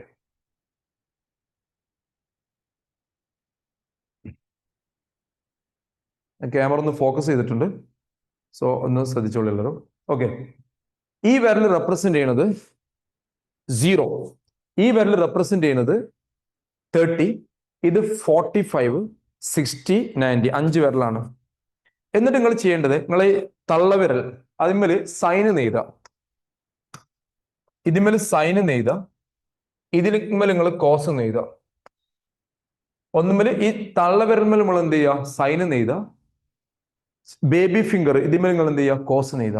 ഇനി നിങ്ങൾക്ക് ഓരോ വാല്യൂ ഇത് വെച്ചിട്ട് ഇവിടെ 0, 30, 45, 60 നിങ്ങളോട് ആരെങ്കിലും sin 30 എത്രയെന്ന് ചോദിക്കുകയാണെങ്കിൽ പെട്ടെന്ന് എങ്ങനെ എഴുതാൻ പറ്റുന്ന പറയുന്നത്? sin 30. അപ്പൊ നിങ്ങൾ ചെയ്യേണ്ടതെന്ന് അറിയോ? നിങ്ങൾക്ക് ഇത്രയും വിരലുണ്ട്, വിരലിന്റെ കാര്യമൊക്കെ ഞാൻ പറഞ്ഞു. sin 30 എന്ന വിരൽ ഇതാണ് 30 ഫിംഗർ. ആ ഫിംഗർ അവിടെ പിടിക്കാം. ഈ 30 ഫിംഗർ നിങ്ങൾ പിടിക്കാം. എന്നിട്ട് സൈന്റെ ഭാഗത്ത് എത്ര വിരലുണ്ടോ നോക്കുക. സൈന്റെ ഭാഗത്ത് ഒരു വിരലേ ഉള്ളൂ. sin 30 എന്ന് പറയുമ്പോൾ സൈന്റെ ഭാഗം ഇത് ഈ സൈഡാണ് സൈന്റെ ഭാഗം. ഈ സൈന്റെ ഭാഗത്ത് ഒരു ഫിംഗർ ആണുള്ളത്. പക്ഷെ കോസിന്റെ ഭാഗത്ത് 3 ഫിംഗർ ഉണ്ട്. അപ്പൊ sin 30 എന്ന് പറയുമ്പോൾ സൈന്റെ ഭാഗത്ത് ഒരു ഫിംഗറും cos 30 എന്ന് പറയുമ്പോൾ കോസിന്റെ ഭാഗത്ത് 3 ഫിംഗറും ഉണ്ട്. എത്ര ഫിംഗർ ഉണ്ട് നോക്കിയാൽ മതി. എന്നിട്ട് ഈ ഒരു ഫിംഗറിന്റെ എണ്ണം നോക്കിയിട്ട് ആ ഫിംഗറിന്റെ എണ്ണത്തിനെ 4 കൊണ്ട് ഡിവൈഡ് ചെയ്യുക. എല്ലാത്തിനും 4 കൊണ്ട് ഡിവൈഡ് ചെയ്യുക. അല്ലെങ്കിൽ നിങ്ങൾ റൂട്ട് എടുത്ത് ബൈ 2 എഴുതിയാലും മതി. രണ്ടിനും 4 കൊണ്ട് ഡിവൈഡ് ചെയ്ത് കഴിഞ്ഞാൽ നിങ്ങളെ ഫസ്റ്റ് ആൻസർ ആയി. sin 30 എന്ന് പറഞ്ഞാൽ 1/2 ആണ്, cos 30 എന്ന് പറഞ്ഞാൽ √3/2 ആണ്. അപ്പൊ നിങ്ങൾ ഫിംഗർ കൗണ്ട് ചെയ്യുക. ആ ഫിംഗർ കൗണ്ട് ചെയ്തിട്ട് നിങ്ങൾ 4 കൊണ്ട് ഡിവൈഡ് ചെയ്യുക. എന്നിട്ട് റൂട്ട് കാണുക. ഇനി നിങ്ങൾക്ക് കൂടുതൽ ക്ലാരിഫിക്കേഷൻ തരാൻ പോവാണ്. ശ്രദ്ധിച്ചോ. ഈ ഫിംഗർ എത്രയാണ്? ഈ ഫിംഗർ 60 ആണ്. ഈ ഫിംഗർ 60 ആണ്. ഈ ഫിംഗർ 60 ആണ്. അപ്പൊ സൈന്റെ ഭാഗത്ത് എത്ര ഫിംഗർ ഉണ്ട്? 3. കോസിന്റെ ഭാഗത്ത് ഒരു ഫിംഗറേ ഉള്ളൂ. കോസ് എന്ന് എഴുതി കൊടുത്തു. ഇപ്പൊ നിങ്ങൾ ഈ 60 ഹോൾഡ് ചെയ്യുകയാണെങ്കിൽ സൈൻ ഇതൊക്കെ ഡീറ്റെയിൽ ആയിട്ട് ഞാൻ പിന്നെ പറയും. ഇതിപ്പോ ജസ്റ്റ് ഒന്ന് ഞാൻ പറഞ്ഞു തരാണ്. സൈന്റെ ഭാഗത്ത് 3 ഫിംഗറും കോസിന്റെ ഭാഗത്ത് how many fingers? only 1 finger. രണ്ടും 4 കൊണ്ട് ഡിവൈഡ് ചെയ്യുന്നു. എന്നിട്ട് റൂട്ട് കാണുന്നു. അപ്പൊ നിങ്ങൾ ആൻസർ ആയി √3/2 ആയി, 1/2 ആയി. ഇനി ഈ ഫിംഗർ എത്ര? 45 ആണ്. സൈന്റെ ഭാഗത്ത് 2 ഫിംഗർ, കോസിന്റെ ഭാഗത്ത് 2 ഫിംഗർ. അപ്പൊ sin 45 cos 45 ഒരേ വാല്യൂ ആയിരിക്കും. sin 45 എന്ന് പറഞ്ഞാൽ എത്ര? 2 ഫിംഗർ. cos 45 പറഞ്ഞാൽ എത്ര? 2 ഫിംഗർ. രണ്ടിനും 4 കൊണ്ട് ഡിവൈഡ് ചെയ്യുക, റൂട്ട് കാണാം. 2/4 പറഞ്ഞാൽ 1/2 ആണ്. അതിന്റെ റൂട്ട് 1/√2. ഇവിടെയും 1/2. ഇത്ര ഈസി ആയിട്ട് നിങ്ങൾക്ക് പഠിക്കാൻ പറ്റുന്ന സംഭവമാണ് ട്രിഗണോമെട്രി ടേബിൾ. ഇനി നിങ്ങൾക്ക് 0 ആണെങ്കിൽ എന്ത് ചെയ്യും? ഒരു പണിയില്ല. ഇതാണ് 0. 0 എന്ന് പറഞ്ഞാൽ ഇതാണ്. 0ന്റെ സൈഡിൽ എത്ര ഫിംഗർ ഉണ്ട്? sin 0. സൈൻ സൈഡിൽ ഫിംഗറേ ഇല്ല. അപ്പം sin 0 എന്ന് പറഞ്ഞാല് സൈന്റെ സൈഡിൽ ഫിംഗറേ ഇല്ല, 0 ഫിംഗർ ആണ്. പക്ഷെ cos 0 എന്ന് പറയുമ്പോൾ ഇതെല്ലാം നമ്മൾ 0 ഫിംഗർ. കോസിന്റെ ഭാഗത്ത് എത്ര ഫിംഗർ ഉണ്ട്? 4 ഫിംഗർ ഉണ്ട്. അപ്പൊ അവിടെ 4 ഫിംഗർ വരും. അപ്പൊ എല്ലാത്തിനും 4 കൊണ്ട് ഡിവൈഡ് ചെയ്ത് റൂട്ട് കണ്ടാൽ മതി. 0/4 0 ആണ്, ഇത് 1. ഇതേപോലെ നിങ്ങൾക്ക് സൈനും കോസും പഠിക്കാം. ടാൻ എന്ന് പറഞ്ഞാൽ അടുത്ത ക്ലാസ്സിൽ പറയും. ടാൻ എന്ന് പറഞ്ഞാൽ sin/cos ആണ്. ഇനി ഈ ടോപ്പിക്കിൽ ഞാൻ നിങ്ങളോട് ഫീഡ്ബാക്ക് എടുത്തപ്പോൾ എനിക്ക് കിട്ടിയൊരു കമന്റ്, നിങ്ങൾക്ക് ഏറ്റവും ഈസി ആയിട്ടുള്ള ചാപ്റ്റർ എന്ന് പറയുന്നത് റിയൽ നമ്പേഴ്സ് ആണ്. അങ്ങനെയാണെങ്കിൽ എല്ലാവർക്കും ഈസി റിയൽ നമ്പേഴ്സ് ആണെങ്കിൽ ഞാൻ അടുത്ത ക്ലാസ് റിയൽ നമ്പേഴ്സ് വെച്ചിട്ട് തന്നെയാണ് തുടങ്ങുക. പക്ഷേ അതിൽ ഞാൻ ചോദിക്കുന്ന ക്വസ്റ്റ്യൻസ് നിങ്ങൾക്ക് ഏബിൾ ടു റൈറ്റ് ആണോ നോക്കണം.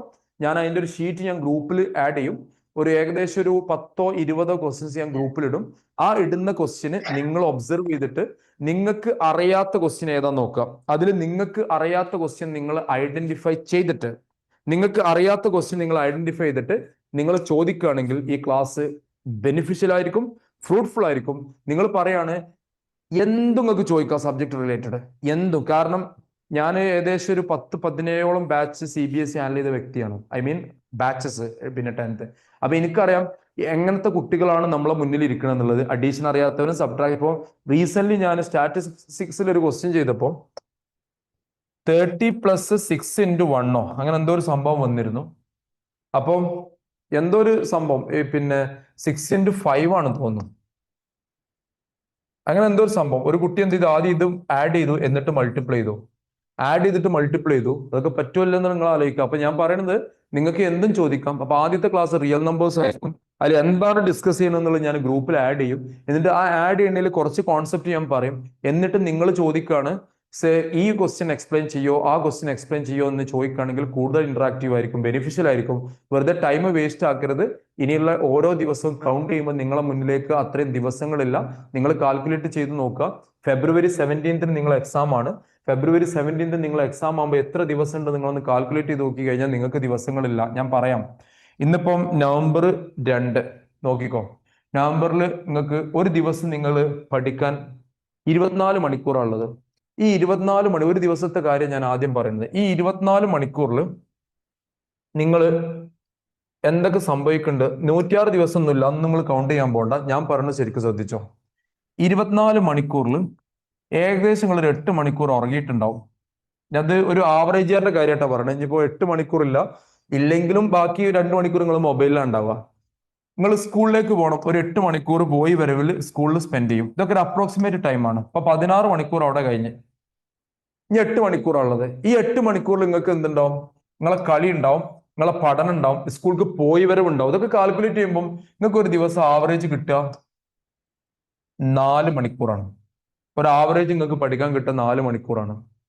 4 മണിക്കൂർ നിങ്ങൾക്ക് ഒരു ആവറേജ് പഠിക്കും. നിങ്ങൾ എല്ലാ കാര്യങ്ങളും കഴിഞ്ഞിട്ട് പിന്നെ നിങ്ങൾ മൊബൈൽ യൂസ് ചെയ്യുന്നതും മൊബൈൽ നിങ്ങൾ റെസ്ട്രിക്ട് ചെയ്യാം. കാരണം ഇപ്പോൾ എനിക്കറിയാം 12th പഠിക്കുന്ന കുട്ടികൾ ആ ടോർച്ച് മൊബൈലായിട്ട് നടക്കുന്നത്. ആ ടോർച്ച് മൊബൈലായിട്ട് നടക്കുന്നതുകൊണ്ട് അവരുടെ മാർക്ക് ഇപ്പോഴും 90+ ആണ്. മറ്റത് ഇവിടെ സ്മാർട്ട് ഫോണായിട്ട് നടക്കുന്ന പോലെ മാർക്ക്. കാരണം നമ്മളെ എങ്ങനെയൊക്കെ ഓരോന്നിനും അഡിക്റ്റ് ആക്കാൻ പറ്റും. നിങ്ങൾ ഒന്നും വേണ്ട, ഒരു ഫേസ്ബുക്കോ ഇൻസ്റ്റാഗ്രാമോ തുറന്നിട്ടുണ്ടെങ്കിൽ എന്തെങ്കിലും സാധനങ്ങൾ തുറന്നു, അതായിട്ട് റിലേറ്റഡ് എല്ലാ സാധനം നിങ്ങളെ മുന്നിലേക്ക് ഇങ്ങനെ വരും, നിങ്ങൾ അതിനെ അഡിക്റ്റ് ആക്കാൻ വേണ്ടിയിട്ട്. അപ്പൊ 4 മണിക്കൂർ നിങ്ങൾക്ക് ഒരു അപ്രോക്സിമേറ്റ് നിങ്ങൾ പഠിക്കാൻ കിട്ടുക. അപ്പൊ നിങ്ങൾ നവംബർ, ഡിസംബർ, ജനുവരി 3 മാസം, 3 × 90 × 90 ദിവസം നിങ്ങൾ 4 വെച്ച് കൂട്ടാൻ 360 മണിക്കൂർ നിങ്ങളെ മുന്നിലുള്ളത്. 360 മണിക്കൂറാണ് നിങ്ങളെ മുന്നിലുള്ളത്. ഈ 360 മണിക്കൂറാണ് നിങ്ങളെ മുന്നിൽ. ഈ 360 മണിക്കൂറെ നിങ്ങൾക്ക് പഠിക്കാനുള്ളൂ. ഈ 360 മണിക്കൂർ, കാരണം 90 ദിവസം വെച്ചിട്ടാണ് ഞാൻ കൂട്ടിയത് ആവറേജ്. 90 × 4 360 മണിക്കൂറുള്ളത്. ഈ 360 മണിക്കൂർ എത്ര ദിവസം അറിയോ? 15 ദിവസം കേട്ടോ. 15 ദിവസമേ നിങ്ങളെ മുന്നിലുള്ളൂ. 15 ദിവസമാണ് നിങ്ങളെ മുന്നിലുള്ളത്. ഗ്രൂപ്പ് നമുക്ക് ഇതിനായിട്ട് ഒരു ഗ്രൂപ്പ് ഉണ്ട്. സാറോട് ചോദിച്ചാൽ മതി.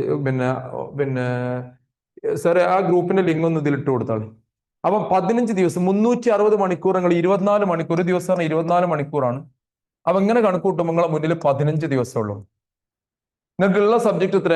5 സബ്ജക്റ്റോ 6 സബ്ജക്റ്റ് ഉള്ളവരുണ്ട്, 5 സബ്ജക്റ്റ് ഉണ്ട്. ഇത് ബൈ 5 എന്ന് പറഞ്ഞാൽ ഒരു സബ്ജക്റ്റ് നിങ്ങളെ മുന്നിലുള്ള അപ്രോക്സിമേറ്റ്ലി 3 ദിവസമാണ്. 3 ദിവസം എന്ന് പറഞ്ഞാൽ 72 മണിക്കൂറാണ് നിങ്ങളെ മുന്നിലുള്ളത്. ഇനി നിങ്ങൾ തീരുമാനിച്ചോളി. നിങ്ങൾ ഇപ്പൊ സ്റ്റാർട്ട് ചെയ്ത നിങ്ങൾക്ക് ഒരു സബ്ജക്റ്റിന് 3 ദിവസം കിട്ടും. അത് കണ്ടിന്യൂസ് ആയിട്ട് പഠിക്കണം, പിന്നെ സിസ്റ്റമാറ്റിക്കായി പഠിക്കണം. Planning is very important. ഞാൻ തുടക്കത്തിൽ പറഞ്ഞ സംഭവം ഉണ്ട്. ഈ ഒരു പ്ലാനിങ് എന്ന് പറയുന്ന സംഭവം ഇതാണ്. പിന്നെ ഈ ഒരു സിസ്റ്റം ഒക്കെ ഞാൻ നിങ്ങളോട് പറഞ്ഞു എങ്ങനെയൊക്കെയുള്ളത്. ഇപ്പൊ ഞാൻ പറഞ്ഞ പ്രകാരം റിയൽ നമ്പർ കൊടുക്കുക ഒരുവിധം എല്ലാവർക്കും ഈസി ആയിട്ട് ഫീൽ ചെയ്യുന്നുണ്ട്.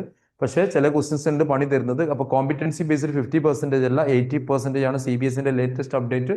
ആ അപ്ഡേറ്റ് പ്രകാരം എന്ത് വരും, എങ്ങനെ വരും എന്നുള്ള ഒന്നും ആർക്കും പറയാൻ പറ്റില്ല. ഈവൻ +2 വരെ വരുന്ന പല ക്വസ്റ്റ്യൻസും ചില ആൾക്കാർ ഗൂഗിൾ ചെയ്ത് നോക്കും. ചില ക്വസ്റ്റ്യൻസ് +2 വരുന്ന 10th ഞാൻ നോക്കി ചില ക്വസ്റ്റ്യനൊക്കെ ഗൂഗിൾ ചെയ്ത് നമ്മൾ ആൻസർ കീ പ്രിപ്പയർ ചെയ്യാൻ വേണ്ടി ഗൂഗിൾ ചെയ്ത് നോക്കുമ്പോൾ പലതും ഗൂഗിളിൽ പോലും ആൻസർ ഇല്ലാത്ത ക്വസ്റ്റ്യൻസ്, പുതിയ ക്വസ്റ്റ്യൻസ് ഇങ്ങനെ കണ്ടെത്തുകയാണ്. പുതിയ ക്വസ്റ്റ്യൻസ് കണ്ടെത്തുമ്പോൾ നമ്മൾ മെന്റലി അതിനനുസരിച്ച് പ്രിപ്പയർ ആക്കണം. ഞാൻ ഈ സെഷൻ ഇവിടെ കൺക്ലൂഡ് ചെയ്യാണ്. നെക്സ്റ്റ് ക്ലാസ് മുതൽ നമ്മൾ പ്രോപ്പർലി പ്ലാൻഡ് ആയിട്ട് ഓരോ ടോപ്പിക്കും അതിന്റെ വർക്ക്ഷീറ്റ് ഒക്കെ തന്നിട്ട് ഗ്രൂപ്പിൽ നമ്മൾ അപ്ഡേറ്റ് ചെയ്യും. പിന്നെ പറയാം, ഇത് സൂമിലാണ് ഈ ക്ലാസ് റൺ ചെയ്യുന്നത്. സൂമിന്റെ ലിമിറ്റ് അറിയാലോ, 100 ആൾക്കാരെ പറ്റുള്ളൂ. അപ്പൊ ആദ്യം വരുന്ന 100 ആൾക്കാർ അഡ്മിറ്റ് ചെയ്യും. പിന്നത്തെ ആൾക്കാർ പിന്നെ യൂട്യൂബ് ലൈവിലേക്കൊക്കെ പോകേണ്ടി വരും. അവിടെ ഇന്ററാക്ഷൻ കുറയും, ഇങ്ങനത്തെ വിഷയങ്ങളൊക്കെ ഉണ്ടാവും. അപ്പം ബി ഓൺ ടൈം. 1 മണിക്കൂർ ക്ലാസ് ആണ്. ഇപ്പൊ ഇന്ന് കുറെ ജനറൽ ഡിസ്കഷൻ ആണ്. ഈ ഡിസ്കഷൻ ഇല്ലെങ്കിൽ വെറുതെ ഞങ്ങൾ പഠിച്ചിട്ട് ഒരു കാര്യമില്ല. പിന്നെ മനസ്സിലാക്കുക, ഈ കാലത്ത് പഠിച്ചിട്ടേ കാര്യമുള്ളൂ, പഠിക്കാതെ നിങ്ങൾ ഒരു കാര്യം ഞാൻ നിങ്ങളതിലും മുന്നിൽ പറയാണ്. ഗ്രൂപ്പ് ലിങ്ക് അതാ വന്നിട്ടുണ്ട്. ഗ്രൂപ്പ് ലിങ്ക് ഇതിൽ വന്നിട്ടുണ്ട്. നിങ്ങളോട് ഒരു കാര്യം കൂടി പറഞ്ഞുതരാം. നിങ്ങൾ സിസ്റ്റം പഠിച്ചുള്ള ഒരാളും എവിടെയും വെറുതെക്കില്ല. നിങ്ങൾക്കറിയോ, ലോകത്തിലെ ഏറ്റവും വലിയ സാലറി വാങ്ങുന്ന ആൾക്കാരൊക്കെ നിങ്ങൾ നോക്കി വെക്കണ്ടേ. ലോകത്തിലെ ഏറ്റവും വലിയ സാലറി ഒക്കെ വാങ്ങുന്ന ഒരു ഇന്ത്യക്കാരൊക്കെ തന്നെ ആയിരിക്കും. നമ്മൾ വിചാരിക്കും യൂറോപ്യൻ. ഇപ്പൊ ഒരു ജഗദീപ് സിംഗ് എന്ന് പറഞ്ഞ ആളുണ്ട്, നിങ്ങൾക്ക് ഗൂഗിൾ ചെയ്താൽ കിട്ടും. ജഗദീപ് സിംഗ്, അയാളൊരു ഇന്ത്യൻ ഒറിജിൻ ആണ്. അയാളെ കുറിച്ച് നിങ്ങൾ വിചാരിക്കും അയാളെ സാലറി കേട്ടിട്ട് നിങ്ങൾ ആരും ബോധം കെടരുത്. അയാളെ പേര് ജഗദീപ് സിംഗ് എന്നാണ്. ജഗദീപ് സിംഗ്. ഇതൊക്കെ ഒരു എക്സാമ്പിൾ മാത്രമാണ്. ജഗദീപ് സിംഗ് സാലറി ഞങ്ങളെ മുന്നിലേക്ക് അയാളെ സാലറി ഒന്ന് ഇടുന്നുണ്ട്. ആരും പേടിക്കണ്ട കേട്ടോ. അയാളെ സാലറി വരുന്നത്, കാരണം നമ്മളൊക്കെ ബേസിക്കലി എന്തെങ്കിലുമൊക്കെ ഏൺ ചെയ്യാൻ വേണ്ടിയിട്ടാണ് നിൽക്കുന്നത്. അയാളെ സാലറിയാണ് സ്ക്രീനിൽ കാണുന്നത്. 17,500 crore ആണ്. വിത്ത് പ്രൂഫിലാണ് സംസാരിക്കുന്നത്. ഗൂഗിളാണ് പറയുന്നത്, ഞാനല്ല. അയാളെ ഫോട്ടോ ഇതിലുണ്ട്. ഒരു ഇന്ത്യൻ ഒറിജിൻ ആണ്. ജഗദീപ് സിംഗിന്റെ 17,500 crore ആണ്. ഒരു ദിവസത്തെ അയാളെ വരുമാനം 48 crore ആണ്. ഇവിടെ എവിടെ ഉണ്ടാവും, is daily earning is what ₹48 and annual salary of the year, ഒരു വർഷത്തെ സാലറിയാണ്. ആള് 1458 സാലറി, മന്ത്ലി 1458 ആണ് അയാളെ സാലറി. ഇതൊക്കെ നമ്മളെ പോലത്തെ, അതായത് ശ്രദ്ധിക്കേണ്ട ഒരു കാര്യം, ഇവരൊക്കെ വന്ന ബാക്ക്ഗ്രൗണ്ട് ഒന്ന് പഠിച്ചു നോക്കേണ്ടി. മൊബൈൽ മേലോ ഇതിമേലോ കുത്തിത്തിരിഞ്ഞിട്ടല്ല കളിച്ചത്. അവരൊക്കെ ഫോക്കസ്ഡ് ആയിരുന്നു. റീസെന്റ് ഒരാൾ, ഞാൻ പലപ്പോഴും പറയാറുണ്ട്, നമ്മൾ ഒരു കാര്യം ആത്മാർത്ഥമായിട്ട് വിചാരിച്ചാൽ നമുക്ക് നടക്കും. നിങ്ങൾക്കിപ്പം നോൺ വെജുകാരുണ്ടെങ്കിൽ നോൺ വെജും വെജും ഒക്കെ ഉണ്ടെങ്കിൽ ഒന്ന് ക്ഷമിക്കുക. വെജുകാരുണ്ടെങ്കിൽ നിങ്ങൾക്ക് ഇപ്പോൾ ഒരു മന്തി കഴിക്കണം വിചാരിക്കുക. ഈ മന്തി നിങ്ങൾക്ക് എവിടെയും കിട്ടും. നിങ്ങളെ വീടിന്റെ അടുത്ത് ഷോപ്പ് ഉണ്ടാവും. പക്ഷെ പലരും ബെസ്റ്റ് മന്തി നോക്കി പോകുന്നു, ബെസ്റ്റ് ബ്രോസ് നോക്കി പോകുന്നു. ഇതൊക്കെ നോക്കി പോകണ ക്വാളിറ്റി ഈസ് വെരി ഇമ്പോർട്ടന്റ്. നിങ്ങൾക്ക് ഒരു എഞ്ചിനീയർ ആവണമെങ്കിൽ നിങ്ങളെ കൈ ക്യാഷ് ഉണ്ടെങ്കിൽ നിങ്ങൾക്ക് എവിടെയാവും. ഏറ്റവും തൊട്ട വീടിന്റെ അടുത്ത് ഏതെങ്കിലും കോളേജ് ഉണ്ടാവും. പക്ഷെ best college is very important. അതേപോലെ ഞാൻ ഫുഡിന്റെ ഐറ്റം, ബിരിയാണി എല്ലായിടത്തും ഉണ്ടാവും. ബെസ്റ്റ് ബിരിയാണി കിട്ടണമെങ്കിൽ ക്വാളിറ്റി നോക്കും. അതിൽ പൈസ ഡസൻ മാറ്റർ, ഒരു ക്യാഷ് ഒരു മാറ്റർ ആയിരിക്കില്ല. അതുകൊണ്ടാണ് ഞാൻ പറയുന്നത്, ക്വാളിറ്റി നോക്കി. മുംബൈ IITയിലാണ് നിങ്ങൾ നിങ്ങളുടെ എഡ്യൂക്കേഷൻ കംപ്ലീറ്റ് ചെയ്യുന്നുണ്ടെങ്കിൽ നിങ്ങൾ ജോലി തേടി എവിടെയും പോണ്ട, ജോലി നിങ്ങളെ തേടി വരും. അതല്ല, ഏതെങ്കിലും ഒരു ലോക്കൽ കോളേജ് നിയർ ബൈ നിങ്ങൾക്ക് അറിയുന്ന എങ്ങനെ പോലെ അഡ്മിഷൻ കിട്ടുന്ന കോളേജിലാണ് നിങ്ങൾ പഠിക്കുന്നതെങ്കിൽ നിങ്ങൾ ജോലി തെണ്ടി നടക്കേണ്ടി വരും. അതാണ് മാറ്റം. Quality is important than the quantity of certificate. നിങ്ങൾക്ക് എത്ര ക്വാളിഫിക്കേഷൻ ഉണ്ടെന്നുള്ളതല്ല, നിങ്ങളെ ക്വാളിറ്റി എത്ര ഉണ്ടെന്നുള്ളതാണ്. ഇപ്പൊ റീസെന്റ് ഒരു സർവേയിൽ പറയുന്നത്, പിന്നെ ക്വാളിറ്റി മാത്രമേ നോക്കുന്നുള്ളൂ, എക്സ്പീരിയൻസ് ഒന്നും ആരും നോക്കുന്നില്ല എന്നുള്ളത്. അതായത് quality is very important. Quality എങ്ങനെ ഉണ്ടാക്കണം? അതായത് മൊബൈൽ മേൽ ഇങ്ങനെ മേലോട്ടും കൈയിട്ടും തിരിച്ചും മറിച്ച് നിന്ന് കഴിഞ്ഞാൽ ക്വാളിറ്റി ഉണ്ടാവില്ല. അത് that you have to create from your side.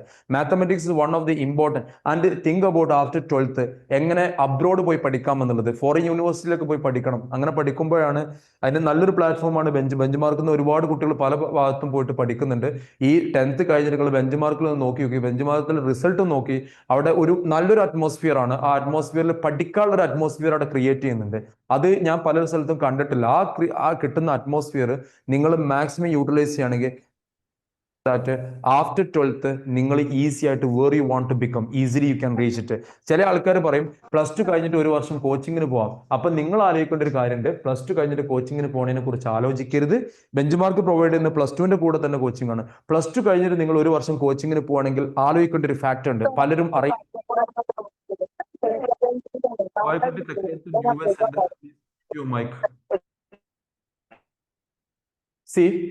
നിങ്ങള് പിന്നെ എടാ കോഴിക്കുട്ടി, അഡ്മിൻ പ്ലീസ് മ്യൂട്ട് ചെയ്യും. ഇത് കഴിയൂല, ബുക്കിലാവുമ്പോ കഴിയൂല. അവനൊന്ന് മ്യൂട്ട് ചെയ്യോ?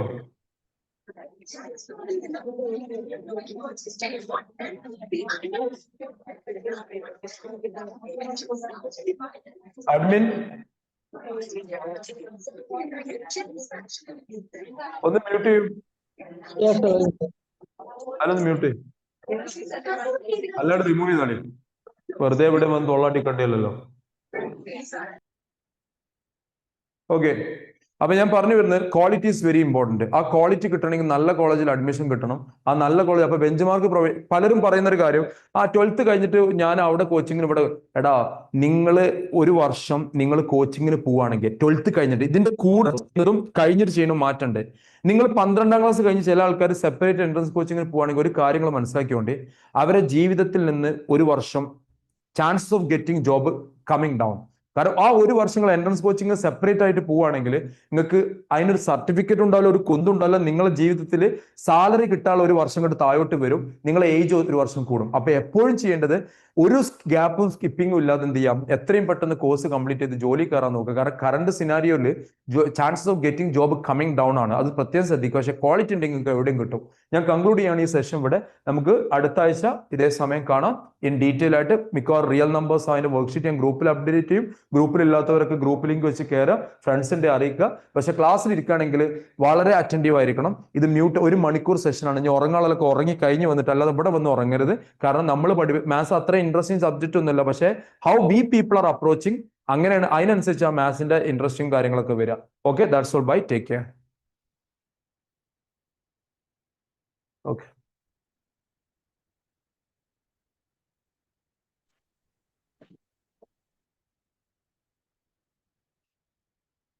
സിറാജ് സർ കൺക്ലൂഡ് ചെയ്യല്ലേ?